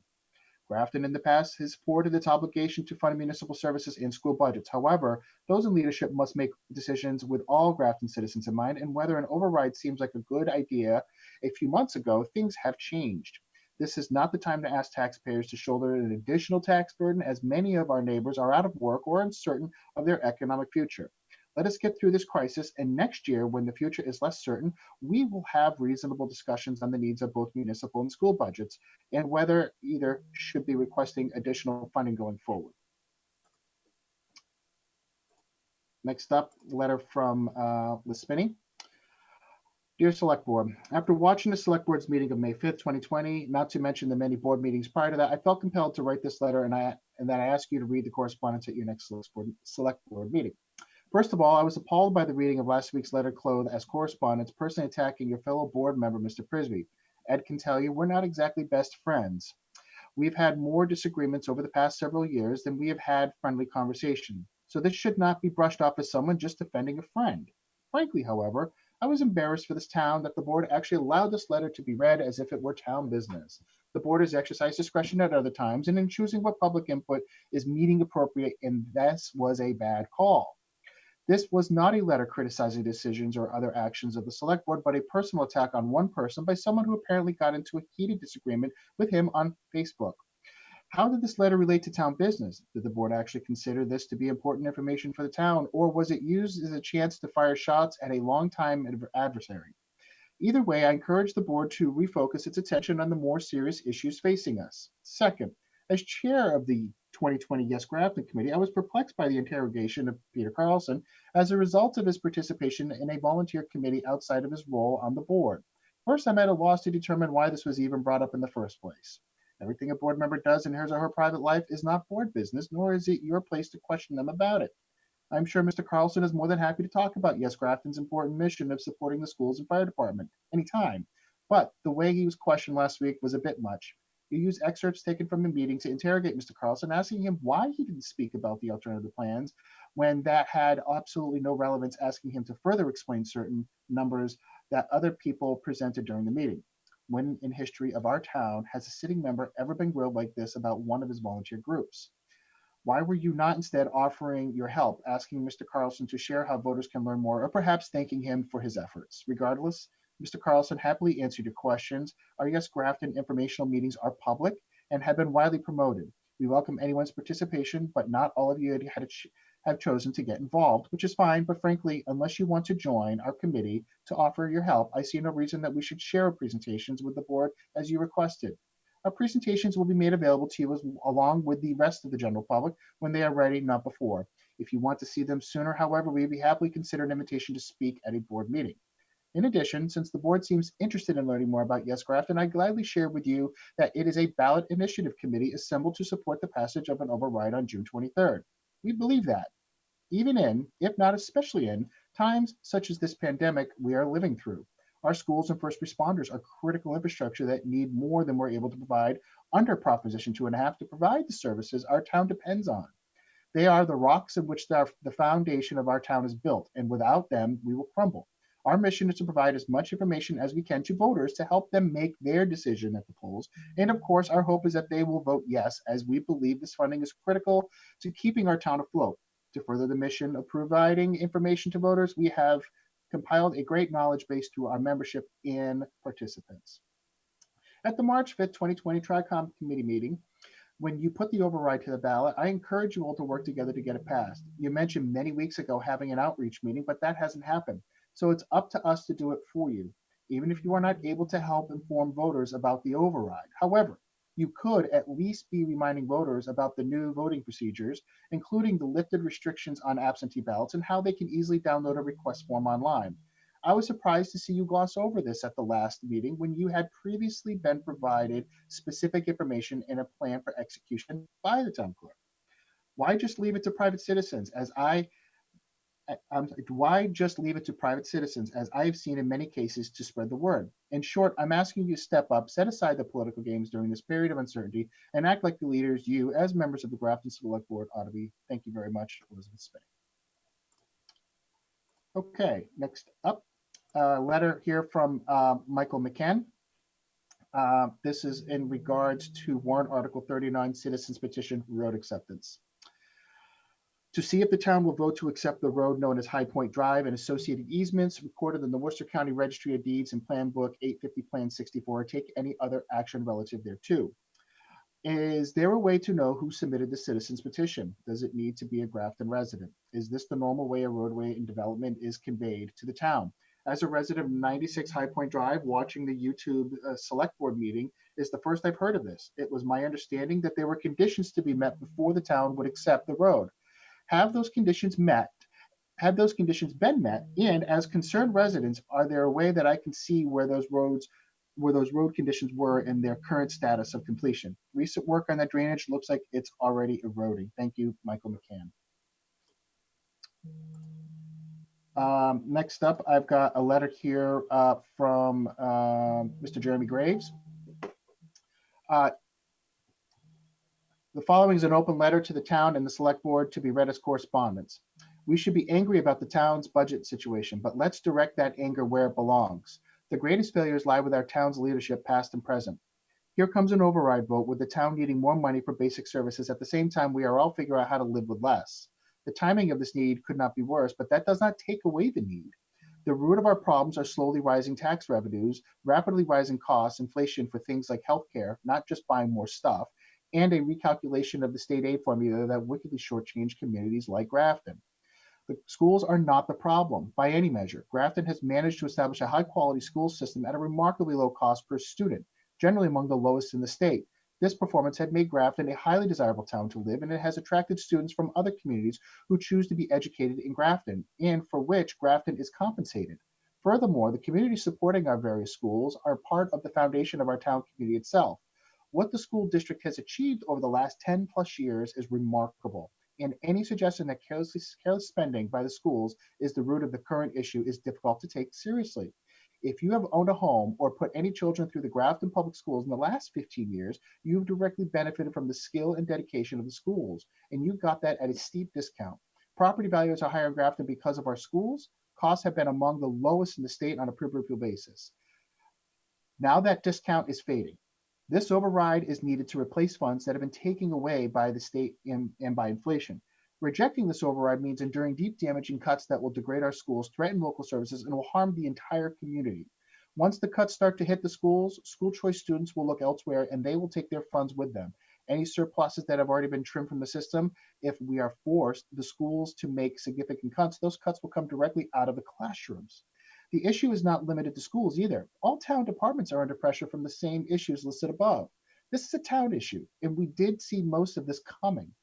One member of the select board has been agitating on this budget time bomb for years. The town leaders, including both members of the select board up for re-election, have dismissed or criticized prior concern as alarmist. Our town administrator, whose contract was recently renewed before it was needed with generous raises and a pending severance bonus by the same group of select board members, previously professed not to see a problem. Leadership has also embraced a not in my backyard mindset with regards to new businesses licenses that is baffling, and the businesses agreements it does not conclude language unused and untaxed. In short, they have done nothing. Yet a majority within town leadership are trying to get far away as possible from the override topic to offer empty assurances and zero action. Even worse, they champion wasteful and unnecessary spending. Super Park TA extension. Exactly when can this town afford it at the least? There is no painless option here. Tax hikes are hard in a good year, and this year has been truly awful. Yet the need remains for us to pull together as a community to protect what we want Grafton to be. We have important choices to make. Do we hold our town leaders accountable for their actions in face of a crisis that was predicted years in advance? Do we find new leadership with sound financial backgrounds who can attack the town's issues directly instead of hiding or misdirecting? Do we direct town leadership to stop spending money on nice-to-have projects and to expand aggressively our commercial tax base? Do we invest in this town to offset the current financial storm and to provide a sound foundation into the future? Can we unite to protect the character and present the future of this town? I sure hope so. Sincerely, Jerome Graves. And last but not least, we received a letter from Beth Foley. Dear Select Board, please leave this letter during the correspondence section of your next meeting. I'm writing to express my deep concern with the apparent lack of support the Select Board has given to the promoting the upcoming override vote. This override vote was put on the ballot after many months of meetings in which the school department illustrated very plainly that every possible step has been taken to increase the school's revenue, but the schools could not still maintain the same services without more funding. COVID-19 didn't change this. If anything, it makes the picture for the schools even more grim. As a mother of two young children, one in first grade, the other about to enter kindergarten, I'm frightened by the prospect of their education being cut down because of a lack of funding. Some of your children are already through school or mostly there and have already received the benefit of a sufficiently funded education. Please do not turn your backs on those that are waiting in the wings. It will be a sad day for our children if this override does not pass, or if it is, for some reason, not put to voters in June. You've seen the detrimental compounding effect that Dr. Cummings illustrated when the schools like ours don't have the funding they need. With increased class sizes at a time when we should be shrinking them, taking away sports, arts, compounded with less money from school choice, increased costs of special education, and possibly less money from the state as well, without an override, our schools are in real trouble. Select Board, please stand up for the children of Grafton. They are the future of this town. They are our greatest responsibility. Thank you, Beth Foley. And that is all I have for correspondence. Thank you.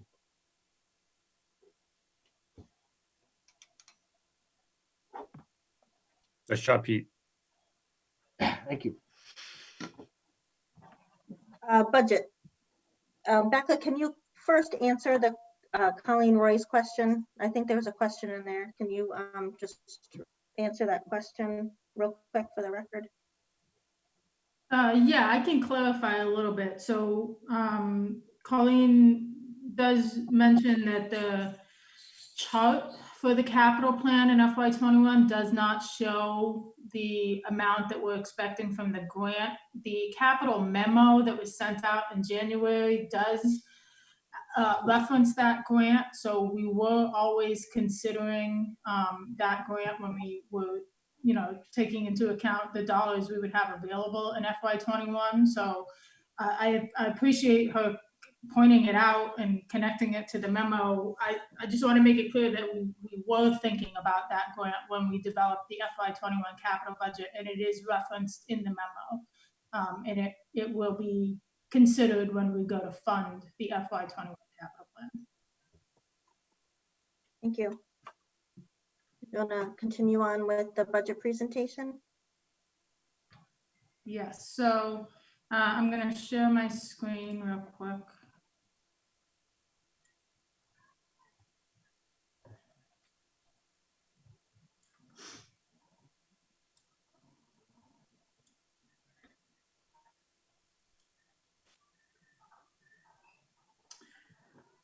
Okay, can everyone see my screen? Yes, okay. Yes. So I'm gonna walk through, a lot of this is gonna feel a little bit repetitive for the board. We've gone over this a lot, the sort of the progression of where we've come from, with that first TRICOM meeting where the decision was made on the override amount to where we are today. Things have definitely changed drastically. So this presentation is sort of an effort to make sure that everyone on the board is still, on board with what we're presenting, and also so that people in the public can have an idea of, if and when they do go to vote on the ballot, whether it's from home or from the polls, that they have an understanding of, what it's going to cost and what they're going to get out of it. So bear with me. So before COVID-19 happened, we had that TRICOM meeting, and it was determined that a $4 million override was necessary, with $3.2 million of that going to operations and $800,000 of it going towards a capital stabilization account, which would be set up very much like our existing road stabilization account. And it would be planned for each year, similarly to how we plan the FY21 capital plan. And that those funds would be raised per the select board each year. So you would have control over that $800,000 each year in the same way that you have control over the $1.5 million for roads. That $4 million with 3.2 for operations, the school department was slated to get 5.1% in FY21. We were proposing to reinstate previously reduced staff and expenses in the municipal center, people that have been reduced to part-time, police cruisers. There were a number of things that we had proposed to put back in the budget starting in FY21 with that initial override determination. Obviously, the public safety piece, which is a huge component of the override operationally. And then, as I said, the $800,000 that would be used in a capital stabilization account, similarly to how the road stabilization account is raised. So COVID-19 has sort of thrown a wrench into the initial plan, particularly because we've had to make some fairly drastic reductions to revenue in FY21 in anticipation of what COVID-19, or how it's going to affect the local economy. So over the last several meetings, we've discussed with the board the reduction, which amounts to $617,599, comes from a number of different places. Level funding state aid from FY20 to 21, reducing fees for permitting, reducing expected marijuana revenue, and then some other small various changes like a police administrative fee that we were proposing to increase, excise tax that we were proposing to increase. Those have all been taken off the revenue projection for FY21. So the new adjusted revenues, $617,599 less. That comes out to that $67,618,144. The new adjusted FY21 expenses we had to reduce 426,821 from operations. I'll get into that reduction a little bit more on the next page. And then obviously there is still a gap there. That shortfall of 190,000 will need to be made up in the event that an override is not passed. So, you know, Tim and I have discussed with the board utilizing stabilization and or free cash is also available. And that's a decision that the board will have to make. So just a little bit of a refresh on the expense adjustments that we've made to the FY21 budget in reaction to COVID-19. Municipal salaries have been reduced 70,000. Just a little bit of detail on that. That includes the reduction of the economic development position. It does not include funding to previously requested part-time library staff that was slated to come on board towards the end of next fiscal when the building opens. We were also initially proposing to give some staff members who we felt were not equitably paid compared to their surrounding counterparts with respect to, you know, their experience. We were proposing to offer them over 2%, in some cases significantly more. We are choosing to move forward with a maximum 2% for all staff, unless otherwise dictated. So that reduction comes to 70,241. The reserve fund, we're proposing to decrease by 25,000, so that will go from 75,000 to 50,000. Smaller things, MIS, GIS, we pay AppGeo, a contractor, to develop maps for various projects through planning. We're going to reduce that line $2,000. It just means there are fewer projects that we'll be able to contract out to AppGeo to develop those maps for us. Police equipment and fire equipment, these two have been moved to warrant articles. In the annual town meeting warrant, they'll be funded with free cash. We level funded the fire department training line, which is a reduction of $2,400 from what they were requesting. Highway expenses are going to be reduced to 150,000. 100,000 of this is public works services. So these are things that could be paid for by Chapter 90.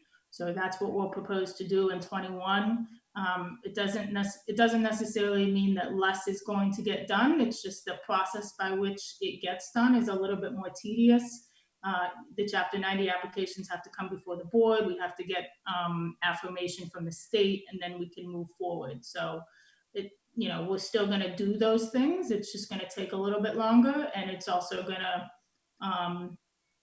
cost more from Chapter 90. The $50,000 that you see there is a reduction from the tree account that we fund in the highway department.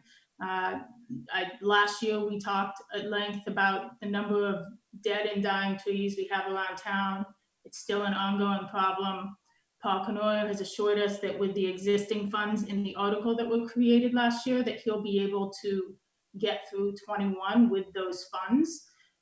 So we've reduced that 50,000 out of the operating budget, and he will just use that warrant article. Library expenses are being reduced $11,000. They're just level funding from FY20 to FY21. And then the school department will take a $52,180 reduction from their initial balanced budget proposal for 21. So all of those reductions together is that 426,821 that you saw on the previous page. So this is just a summary slide. Again, in the adjusted revenues, reductions to expenses, the balance that we have to make up with stabilization or free cash. And, when Tim had made the recommendation to move forward with stabilization, one of the reasons that we decided to recommend that route rather than free cash is because the board could very easily and transparently replace those funds in town meeting with the proceeds from 8 Pine Street. So we just felt like it was a more transparent way to request those funds as opposed to going to free cash. But The funding is available from either source, so whatever the board chose to do. So this slide is going to detail a little bit about how the override could impact single-family tax bills, which is probably the most important piece of this whole thing. So in FY21, the average single-family tax bill is slated to go up $286. That's just based on Proposition 2.5 and increases to debt service that we have. The initial override plan, so before COVID-19 hit, we were proposing to bring back all those municipal positions, put the police cruisers back in, the school department was going to get 5.1%. That initial plan was going to cost the average single family homeowner in Grafton $7,454. So post-COVID, obviously, with the reductions that we've had to make to revenue, we are proposing that the board or that town meeting choose to raise the funds that we had to reduce as a result of COVID-19. So that's that $617,000 number. And then provide some additional funding to the Grafton Public Schools to make up the gap that they were always expecting in FY21. Becca, I'm sorry, can I stop you there for a second? Yeah. Okay, so the FY21 number that you get there, that's without the override, right? Correct. That's Okay. a post number, yeah. So that's the number 7206 is the same number that you guys had on your slide for FY22. On which slide? So I'm sorry, this was back in January when we were first talking about a $6.5 million override. There was a slide presented to us that went through the average tax bill with no override, average tax bill with a full 5.5 and $1 million capital, average tax bill with full 5.5, then average tax bill with override school only at 3.8 million, then the average tax bill with capital stabilization only. And the average tax bill that you guys had with no override for FY21 was $7,096. What's the cause for the change? Because it's the number that you're using for FY21 now is the same number you were using for FY22 in January. I have to look at what you're looking at.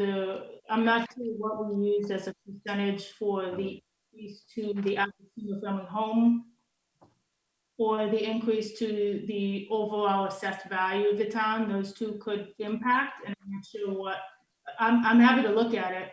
Yeah, I'll send it to you, and I'll send you the link. I just want to make sure we have our numbers right because we're talking to people about what the impact is going to be in year one here. And when we were talking about this in January, and these are your numbers, not mine, it was the average family tax bill was $7,096 with no override in FY21. And then an override for schools at only 3.8 million, which is really similar to our $4 million override number, was 7229, which is only a $130 increase in year one. And now you've got a single family tax bills will increase by 286 right there. So that's very different. And I want to make sure that we've got this right. Yeah, the only, I'll look at what you're referring to. The only change I can think of is that back in January, February, when we were doing this, just in terms of the real estate market and the effect that COVID-19 may or may not have on it, we're assuming, I believe, if I recall correctly, but I'll check, a higher increase to the assessed value of town overall and the assessed value of the average single family home. So we've reduced that number down a little bit, just in reaction to COVID-19 and through discussions with the town assessor, just being very cautious, as value of town buildings and, homes throughout town, how COVID-19 might affect that. And if that number goes down, if those values don't increase as much as we thought they would, people's tax bills go up. So, the more assessed value you have in your town, the less it costs for the average. Yeah, so I understand that, I think, but I think this is going to be an important point for people going forward with this for sure. we're going to want to know what it's going to cost people. And I think if we're going to promote this, we want to be consistent with our message, because a couple months ago, we had something that said it's $130, and now we have something that says it's $286. And I understand we're all in the middle of COVID. We all get it. But I'm not sure that's had that much of a dramatic effect on assessments to this point, where we're going to more than double the effect of the ask in year one. So let's just make sure we get this right. Let's revisit this at the next meeting. I'm sorry, can I just jump in 1 second? Maybe that 286 increase is going to happen whether or not there's an override or not. That's not the first year of the override. That's just going to happen based on our regular increases of taxes, right, Becca? Is that the confusion? Am I adding to the confusion or helping to clarify? If that's the confusion, the answer is yes. Okay, well, then that leads me to another question. Then I guess I'm still wondering, just because the number is exactly the same for FY21 that we were using in FY22 before, whether or not that was, maybe we're using the wrong number there. So I just want to make sure. I'm sorry, just go ahead. I'm sorry. Let me chime in when you get a chance. No, go ahead. Just relative to that number, the 286, in January, we were contemplating long-term versus short-term debt for both the library and DPW. And then I'm not so sure we even had estimates of what those percentages for interest were. So Becca, when you get the sheet, we just need to go back to whatever date we published that and see what we had from David Eisenthal in terms of what the debt service would be and what the interest is. So this covers 21, the average single family tax bill based on the allowance under 2.5, new growth, and debt service. And if this debt service we know now is $300,000 less because we did a short-term borrowing for the library last meeting, you know what I mean? That might be where the fluctuation is, or the variant is inside the number. Yeah, it could be. And just for point of reference for you guys, these are the slides that you produced for the January TRICOM meeting. Okay. We'll find out what it is. Okay. Yeah. All right, I'm gonna keep going if everyone's good with that. Yep. Okay, so so post-COVID override, so we went over that. So the proposal at this point right now from the town administrator's office is to raise the reduced revenue as a result of COVID, and then give the school department that additional gap funding that they require to meet their needs in 21, which is that $220,000 roughly. So that would take them from 3.99% increase, which is what they'll get if an override doesn't pass, and we'll bump them to a 4.7% increase. So in that scenario where we raise the revenue shortfall and give the schools that extra 200,000, but we choose not to raise the capital, that average single family tax bill in 21 would go to $7,334.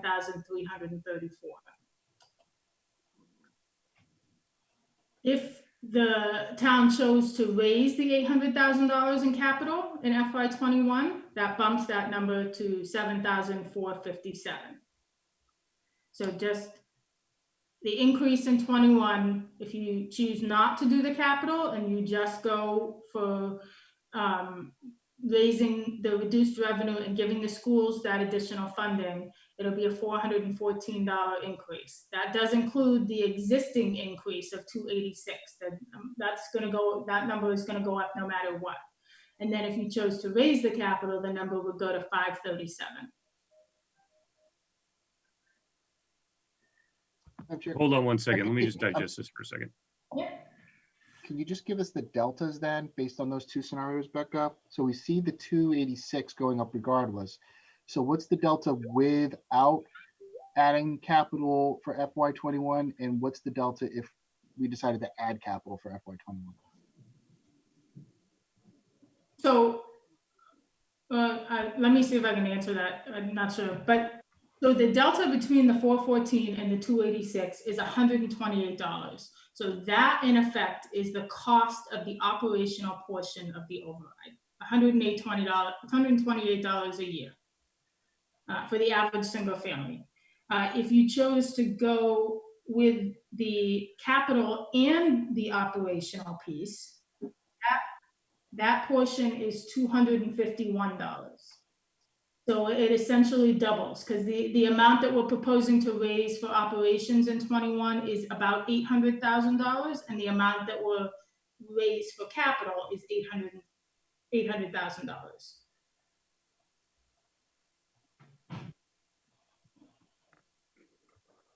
Does that answer your question, Peter? It does, thank you. Sorry, I didn't mean to cut you off. No. So I'm just trying to understand this. So without an override pre-COVID, we were projecting 7206 for the average family tax bill. Without an override post-COVID, it was 7334, right? Do I have that correct? Without an override post-COVID. No, without an override post-COVID, you're looking at 7206, that top number. No. So, okay. So the top number is post-COVID without an override. What's the 7334 again? I'm sorry. So 7334 is just the operational piece. Oh, okay. So it's that Okay. 17,000 and the 200 roughly for schools. Okay. With the And override then- successfully passing, not that you all know that, but I'm gonna state the obvious. Okay, so that leads to my question down below. So the 414 is the total tax increase with the override without capital. Yes. But the delta between doing the override and not doing the override in year one is still about $124 or so. Yeah, 128. Yeah, that's right. Okay, got it. Okay. That's what I was looking for.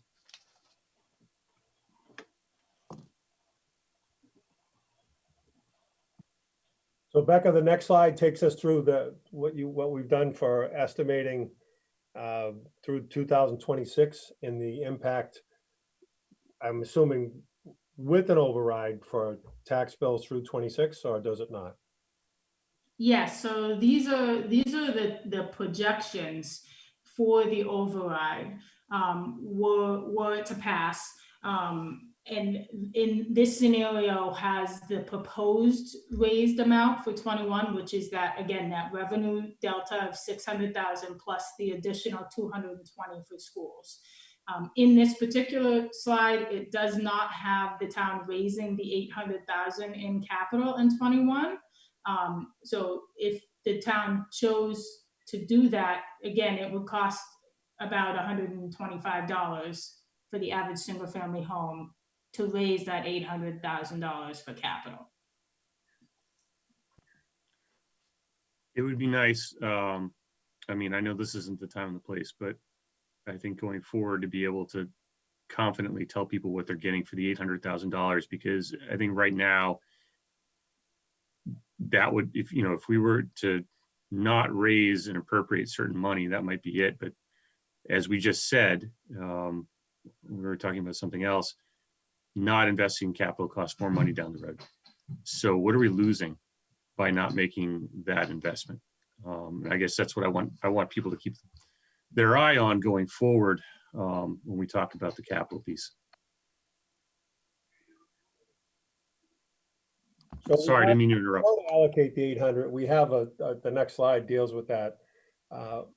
There's been some board members that intimated to me on the side, I'll throw Peter under the bus, about protecting the taxpayer as much as possible if it were to pass, and kind of hold off on that 800,000 to minimize that impact. But we have a list if we wanted to, be supportive of that extra 800,000 for capital in 21. We don't have the schools as of yet. Is that correct, Becca? Yeah, I have not heard back from Dan Gill. I've asked him to send what they would propose to use the funding on. But I haven't heard back from him yet, but we are, you know, him and I are working to put together a plan. So this is the existing capital plan as it exists now, which will, you know, be funded at town meeting using free cash. So we have, you know, there's a long list, obviously, as everyone knows, of capital projects that need to be done. The majority of them are on the school department side, which is why it's a big missing piece of this conversation right now, but I know that Dan is working on it. But just, you know, on the town side, just a snapshot of, you know, what we would like to see in 21, and then sort of what is coming 22 through 26 or 22 onwards. This is a brief list. So the fire alarm system for the municipal center, you know, we don't have a sprinkler system there now. We have it engineered. It was engineered a year ago, but we have not been able to secure the funding through the capital plan to actually install them. So that, as a matter of public safety, is something that we would definitely want to try to do. And then another public safety issue, we've been sort of phasing out funding for the electric upgrade for the municipal center over several years. If we were able to secure the capital funding, we would like to fund that entire project in 1 year so that we can get all of the electrical upgraded in the municipal center at one time. You know, it'll likely save money doing it that way, but it's also just a public safety issue that we want to address as soon as we can. So that totals 185,000. So, you know, I know that the school department has a long list, and I'm sure that Dan will provide it as soon as they put it together. But just looking out 22 through 25, there are a lot of big ticket items on this list. And these are the things that we would look to get funded with that $800,000 capital stabilization account. They're not in any order, but just to give people a heads up of the bigger items on the municipal list.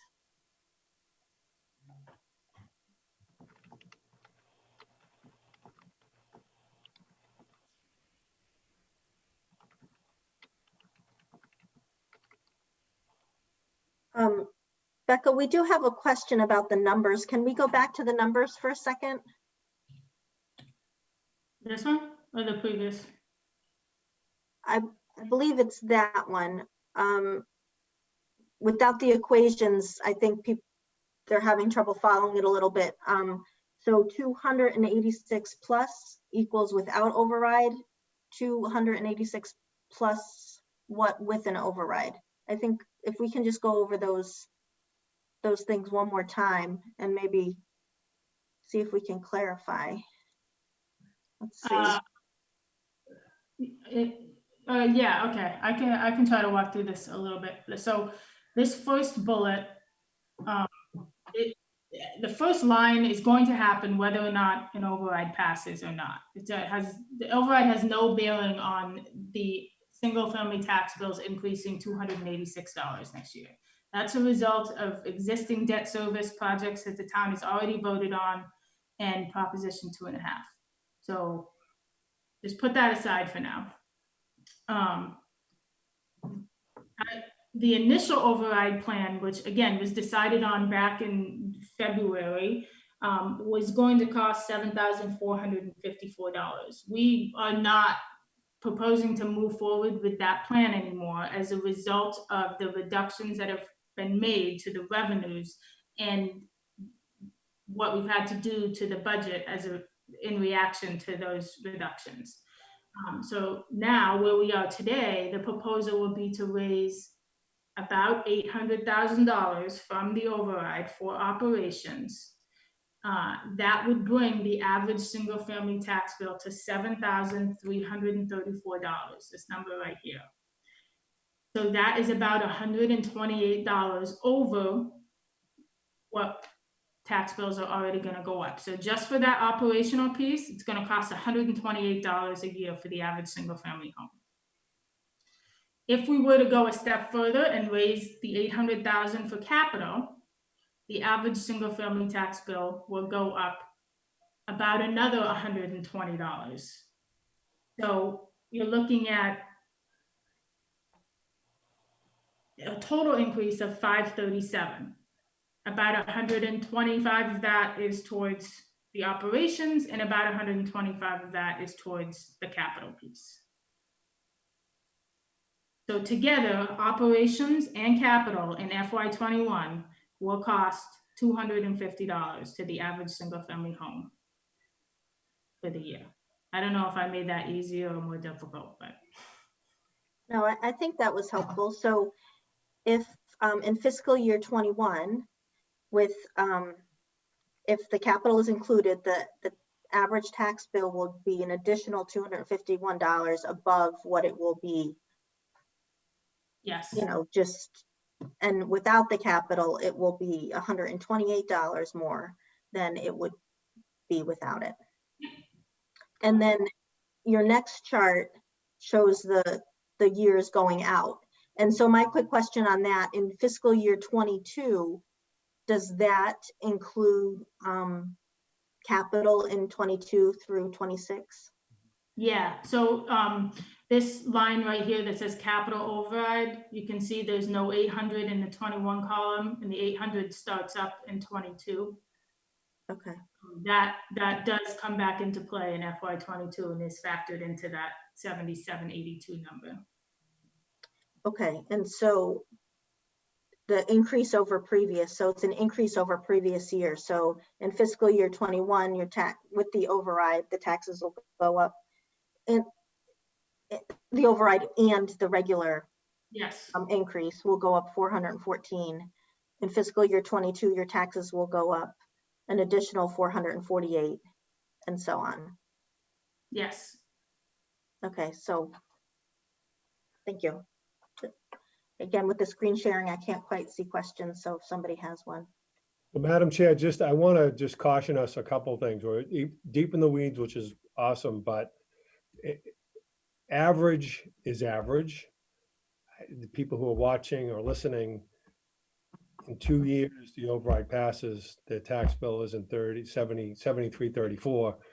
They need, it's about an average, and it's about predicting what debt service and what interest rates may be on the long-term borrowing. So there is some, as much as we're conservative in our estimates for estimating issuance costs or bond counsel cost or an interest that we're going to carry on those notes, this is just a snapshot of the average single-family tax bill based on the average value today. We were lucky in 2009. We didn't really see a big drop in value, but we did see a drop in value as a result of the recession of 2008, 2009. So in 2010, if you look at assessed value, you lost quite a bit of market value in your assessed value. So there's some deviant there, some variation that could very well happen.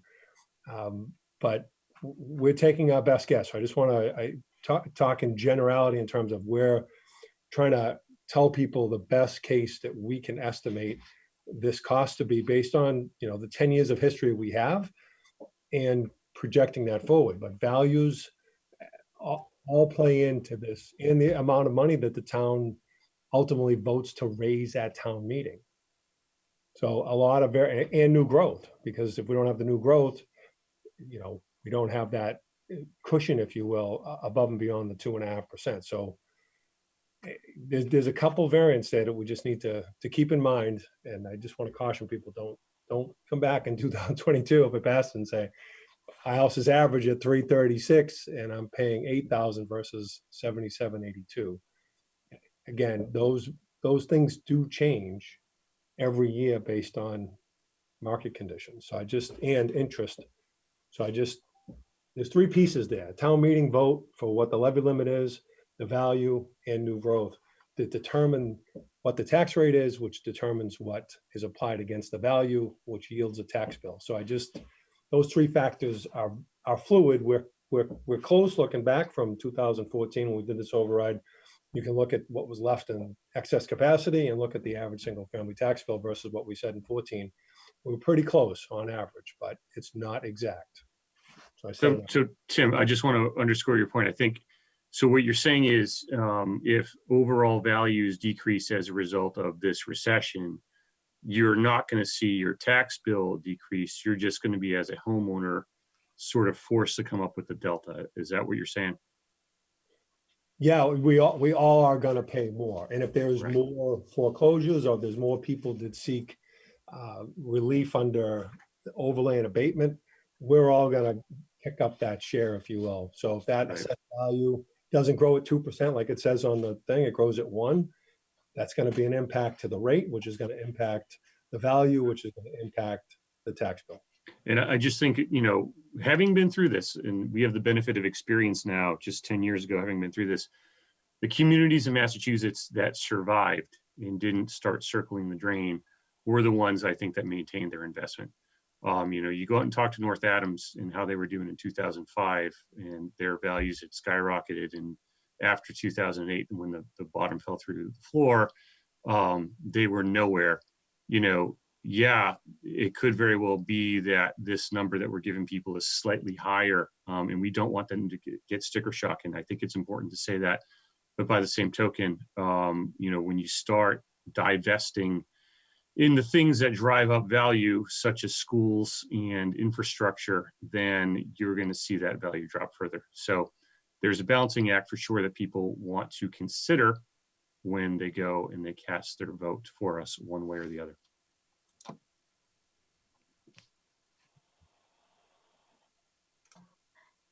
Does anybody have any other questions for Becca? Becca,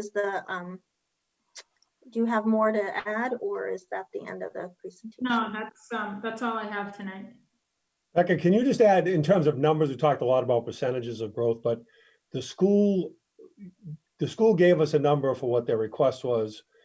We couldn't meet that because of funding, and then COVID further hurt that. But just tell us the number in terms of the request, original, and then with the override, and then with COVID. What are those numbers? Total funding, just full dollar numbers. Yeah, I can tell you that. Hold on, let me just pull up a spreadsheet. Okay. Am I muted now? Okay, so initially, in the pre-COVID override discussion, the school department was slated to get $38,452,127 in FY21. So that was a 5.1% increase over FY20. Right now, as it stands, they're slated to get $38,040,473, which is that 3.99%. So that's what they're going to get if the override doesn't pass. If the override does pass with this new proposal that we have on the table for 21, the school department is slated to get $38,307,473, which is 4.7% over 20. So it's a little bit less than we were initially proposing at the 5.1%, but it's more than what they're going to get now. And Dan and I have worked, he sent me these numbers, he's worked through them, and he's assured us that, the school can definitely live within that number for 21. And it gives them still a little bit of extra room for growth. That, quote unquote, wiggle room that was talked about initially, they're still going to get some of that in 21 as the proposal stands today. And then what's the number? Did you already cover the number if no override passes, what that number is? Yeah, if no override, that's the 3.99%, 38,040,473. All right, so different to 250,000. We have a question from Donna. So what happens when the state Chapter 70 goes down or our revenues projections go down? If right now we're calculating state aid to be level funded, if it gets cut further in 21, there'll be corresponding reductions to expenses across the board. There's no other way you can do it. And at that point, depending on what the number is, there'll be complete loss of services. And have you gotten any indication from the state when those numbers are going to come forward to the towns, cities and towns? No, the Senate, I think I sent this to the board, courtesy of Mike, Senator Moore. They've done a lot of analysis of revenue from sales tax to income tax, which is the lion's share. They are down double what they were down at the same point during the recession of 2008, 2009. So, we survived through that. I can't give you the exact number of what the reductions were from state aid. I think 860,000 rings a bell, but there was top money that came to us, at least for the school district, that helped significantly to keep the schools intact at that point. So, no, I don't have a good answer of when the state will give us their number. And this all ties back to, you have town meeting, you vote on a budget, and then, you find out, have it in June, you find out in August, they passed a budget that didn't include the numbers we had. You got to make further reductions and make a budget adjustment for October to set the tax rate as a result of the state aid reduction. But we just have no idea what that is. So we just took the step saying, we're not going to use the governor's number now. We're just going to level it at zero, a 0% increase. And we'll just hope for the best and hope it's not more than that. If it is more than that, you'll have to make that adjustment both operationally until the next town meeting and then at town meeting to make those reductions to get a balanced budget, which is that tax rate. I just can't imagine, I'm sorry, just to finish my thought, I just can't imagine that we're going to be level funded in this environment. I agree with Donna. I again, 3 times in a row. I would anticipate that we're going to see probably a cut in state aid, and I wonder operationally, were we to get to that point in October, how do you deal with that sort of part of the way through the, I guess the school year? Because I don't know what you cut on the municipal side. You're not going to slice somebody's second grade teacher, but what do you do? I think we have to adopt the same philosophy we've had from the beginning of figuring out what cuts might be. The school will continue to work on whatever their number is. We'll try to give them as much as we can, but there'll be, things like recreation, council on aging, library, all those very needed, supported, loved programs. There's just not enough money to even overcome, say, a 5% state aid reduction.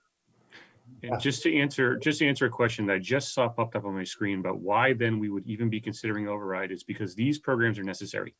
Because if that state money is going away, then we're not putting seniors out on the street. We're not putting kids at risk of not getting the proper education that we would need by asking you for that much more per month, $100 or $128 a year. That's why we're doing this. That's why we're doing this. If you don't like it, go vote against it.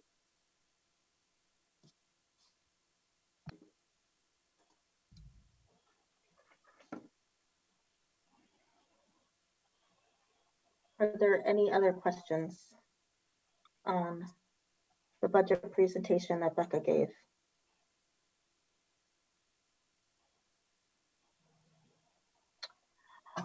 All right, we'll move on to meeting minutes. Oh, no, I'm sorry. Town meeting and election timing discussion. I put this back on because I just think we still need to talk about it every time, but Tim and I and Ray and Jay and Neil started to talk about what the schools look like and what kind of capabilities they have. So Jay is, he's working on some stuff, and Tim, we're waiting for the governor's recommendations too, right? That are expected to come out next week. So I think we just need to. Of boards of health that have some guidance relative to town meeting and elections. So we're getting ready to take precautions as if everything's going to happen on the timeline that we've set, but that is subject to change. And I think that's the major point of having this on, is just to make everyone aware that, we're shooting for 20th and 23rd for town meeting and the election, but that is subject to change if it's safe to do so, right? I mean, ultimately, you guys have the decision to make relative to town meeting and when it happens. The election as it stands right now has to happen before July 1. That may change under the guidance from the state, but right now we haven't heard that is being proposed, but it could be. Yeah, and certainly, we need to make sure that it is safe for people to participate. So it's an ongoing discussion, and we have to. People have to be able to participate safely. We cannot exclude whole populations in town if they don't feel like it's safe to attend. So But we also have to preserve the democratic process. So what's the plan here? What are we thinking? Well, I think at the moment we're waiting for guidelines from the governor, but I think, in my opinion, we have to make sure it's safe. Okay, but let's assume for the sake of argument that we don't have guidelines from the governor for the next few weeks. We need to do something. My question is, who is it that makes the call? Ray runs town meeting. He's a town moderator, but under the charter, we call the town meeting by presenting the warrant. So there's sort of a gray area here where Ray runs the actual meeting. If Ray determined that the meeting was too crowded, if Ray determined that physically speaking, we couldn't have the meeting in the moment, then he could make a determination that the meeting could be postponed. But right now, as it stands, we seem to be in control of the logistics of this. Maybe we don't even need to get that far as to determine who's in control, but I think at the very least, we need to get together with Ray and say, look, how are we figuring this out? Who's in control? Who's making the final determination? And then after that, what are other similarly situated communities doing to alleviate these problems? Because, as important as it is that everybody stay safe, and that is of paramount importance, there is an importance to preserving our democratic institutions, and having town meeting is one of those things. So if we can do this safely, then we should explore those options, no matter what they are. I've heard people say we could do it outside. I've heard people say that we could occupy the classrooms inside the high school to separate people so that it's safe. There was an instance in New Hampshire where they televised the reading of the warrant. They sent the warrant printed out to people by electronic mail for them to print out and sign and send back in. There are things that are being done right now, and I don't want to kick the can down the road and just say, well, we're not going to deal with it. We should discuss what we think are viable options. Yeah, just you were. Well, okay, a couple. No, go ahead. Go sorry. ahead, Tim. No, I was just gonna. Well, the details of what we're trying to, we know we have to preserve social distancing. So he's looking at the 6-foot You're radius breaking up. in each classroom or each area where you could have the meeting.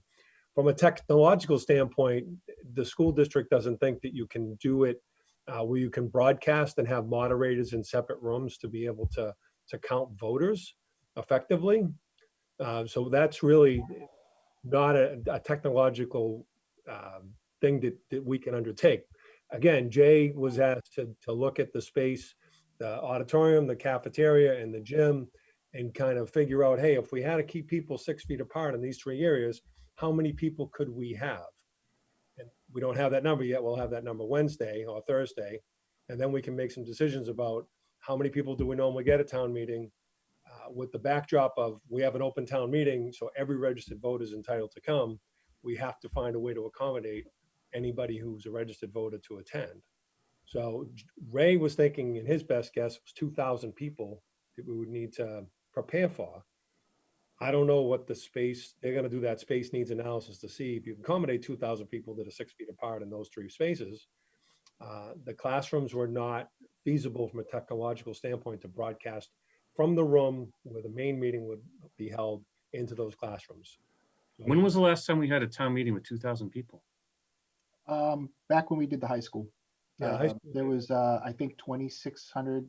I forget, Donna, how many people were in attendance, but we filled 3 locations: the gymnasium, the cafeteria, and the entire auditorium at the middle school. What was 2014? Do we remember? I mean, it couldn't have been more than 600 people.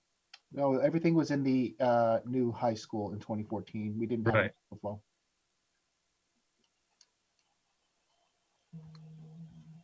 Can we get Ray in for next week to talk this over? Yeah, we had him tentatively scheduled. It just wasn't, again, you got a little bit of time, so, yeah. Okay.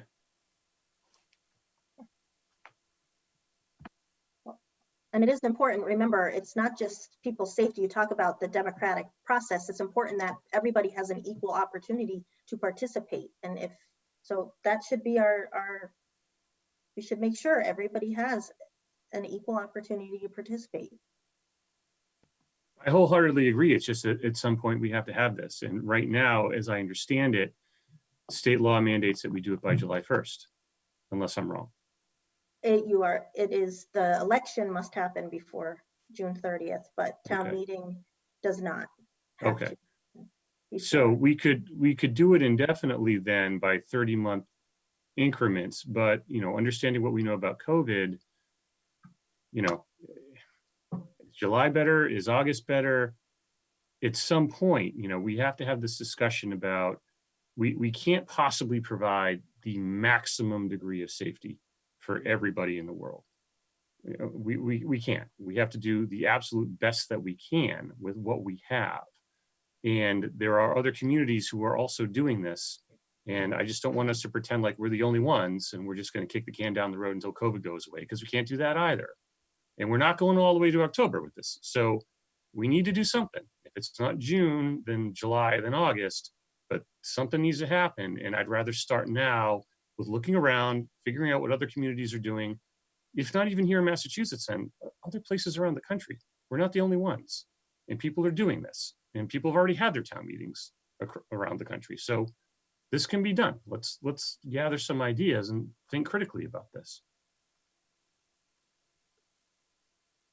A couple quick points. I mean, we're pretty unique in terms of the Northeast New England democracy and town meeting. We're like the only one. And I do have constant contact with other communities and try to figure out their best solution. Doreen shared what Sutton was going to do and have abbreviated town meeting, do only necessary warrant articles, and that was it. To other communities kind of waiting to see what the governor might provide, if there's innovation with a Zoom type of situation or mailing the ballots, if that's an effective way. I mean, we got to still operate within the law, which we all know, but we have to wait for that to come about. But in the meantime, we had the meeting with Ray, we had the meeting with Candy. We're trying to figure out what the schools can accommodate from a remote location situation inside those buildings. I just don't have an answer. That's the unfortunate. I don't want to belabor the point, but we're not the only ones. We're not unique. A lot of towns have town meeting forums across New England. This is not an uncommon form of democracy across New England, and people are doing this. So let's do our best to see what we can do to further town meeting happening rather than sitting back and waiting for someone to come tell us how it's going to be run. That's all I'm saying. This is actually being done in New England right now. People are holding these things. So let's figure it out. I'm not aware of a community that's holding a live town meeting that we're required. Bow, New Hampshire just had one. I'm from there. They just did it. I'm not in New Hampshire. I just got to stay in the context of Massachusetts state law. That's all. Okay, but regardless, COVID is not different in New Hampshire than it is here. Town meeting Yes, is a it town is. meeting. Yes, it COVID is. is not different in New Hampshire. It's a disease, Donna. It's And how many social cases do distancing they is the have in same. Bow, New The Hampshire? protocols are the same, Donna. Okay. Okay, People don't in a have room are 68 people in a cases. room. I don't have a The gavel. rules of Let- each meeting are different, Ed. but regardless. Stop.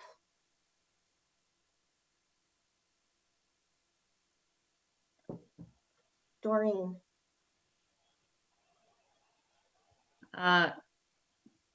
So a couple things. I'm going to backtrack a little here. I thought Ray was going to be on this meeting. I misunderstood. So I think it's very important that he's in the next meeting. And the first thing that Ed brought up was who's responsible for what. And right now I'm under the assumption that it's up to the board to figure out how we hold an effective and safe town meeting. And that can also be when.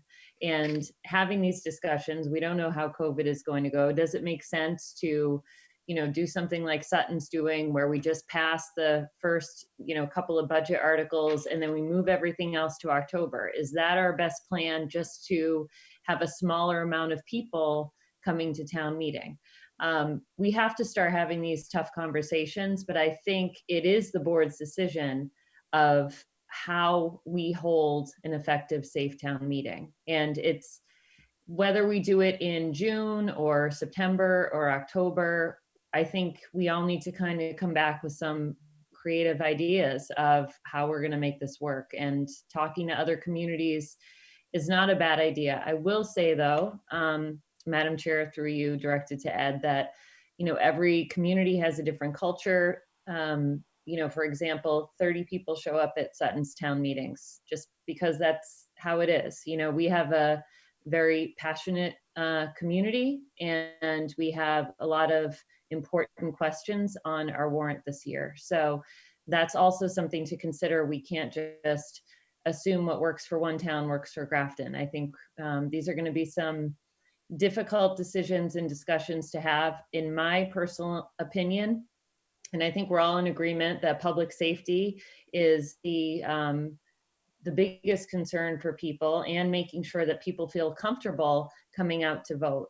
And so if we, I think we need to push it off from June. I'm just going to throw that out there. I don't know how a month from now we are going to have so many people in a place, in a building, or even outside, how that logistically will work. So if we can come up with it, great. But that's personally where I stand right now. I don't know how we're going to do that effectively and safely, and that's the goal. And to that, I agree with you. Not every community is the same, but we can't just sit here and say, well, we're not even going to try and come up with something because we're this unique community. Okay, and that's fine. But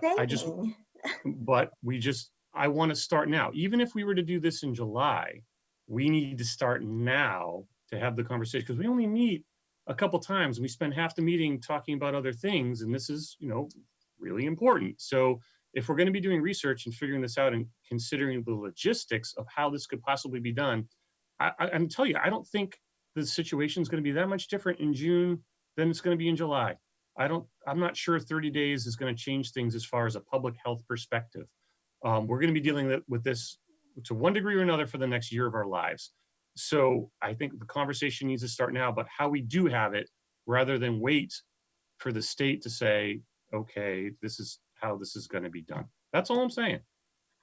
But what we said, I feel like you're not listening to what we originally said. Was we had a meeting with Ray, with Jay Cummings, with Neil, to figure out what the capabilities are in the high school, and we're gathering information. We are not waiting. We are currently gathering information, and next week we will have more information to share and to make a decision. So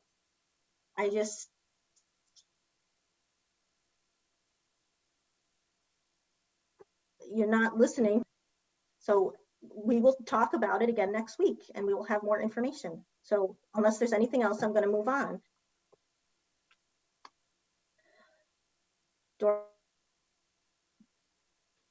Madam Chair, I'm just curious to start. Yep. Can you hear me? You're breaking up, Jen. Everyone else can hear me okay? I'm just curious, Madam Chair, through you, to the rest of the board, to start this difficult conversation, how people would feel about, separating the town meeting into something smaller, similar to what Sutton's doing. Is that something that appeals to this board, where we vote on the budget and we push everything else out later? Or does it make more sense just to do the 1/12 budget, and we wait and do everything all at once when we feel that there can be an effective and safe town meeting in place? Just curious, no wrong answer. So, Madam Chair, just after hearing kind of what everyone is saying tonight, so Doreen, the way I feel about that is the least thing we have in our capacity is to continue going on a month-to-month basis that the state has set up until it's such time. We also have just received on Monday guidelines on safe return and how to have congregations of people in a safe manner that the state has prescribed. So I think to that point, you've got some guidelines that I think that you can follow, and I'm eager, before I'd answer that other section that you mentioned, Doreen, about maybe having a smaller version of town meeting and deferring some of the articles later on that we realize might have more debate until we hear whatever this plan is, and then we can kind of then make a more informed decision versus, I think, kind of going down that path now, then figuring out how to do this, right? So let's see what they come up with a plan. I'm interested in knowing what it's about. And then to your point, if we feel that there's too much risk or that we may need a little bit more time to then further delay it, we could always do that as well. Until we see what the numbers are doing, much to Tim's point that, you know, depending upon what the trends are going, what the trends are going on, you know, has there been any new developments in testing, whatever that may be, I think that is going to play into our decision.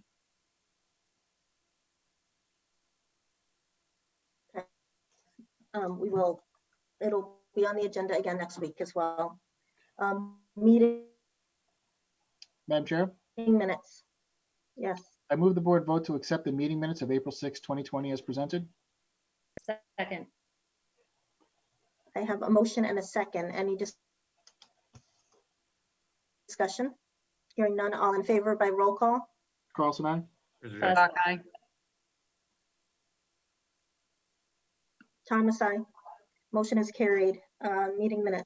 Madam Chair, I move the board vote to accept meeting minutes for May 5th, 2020 as presented. Second. I have a motion and a second. Any discussion?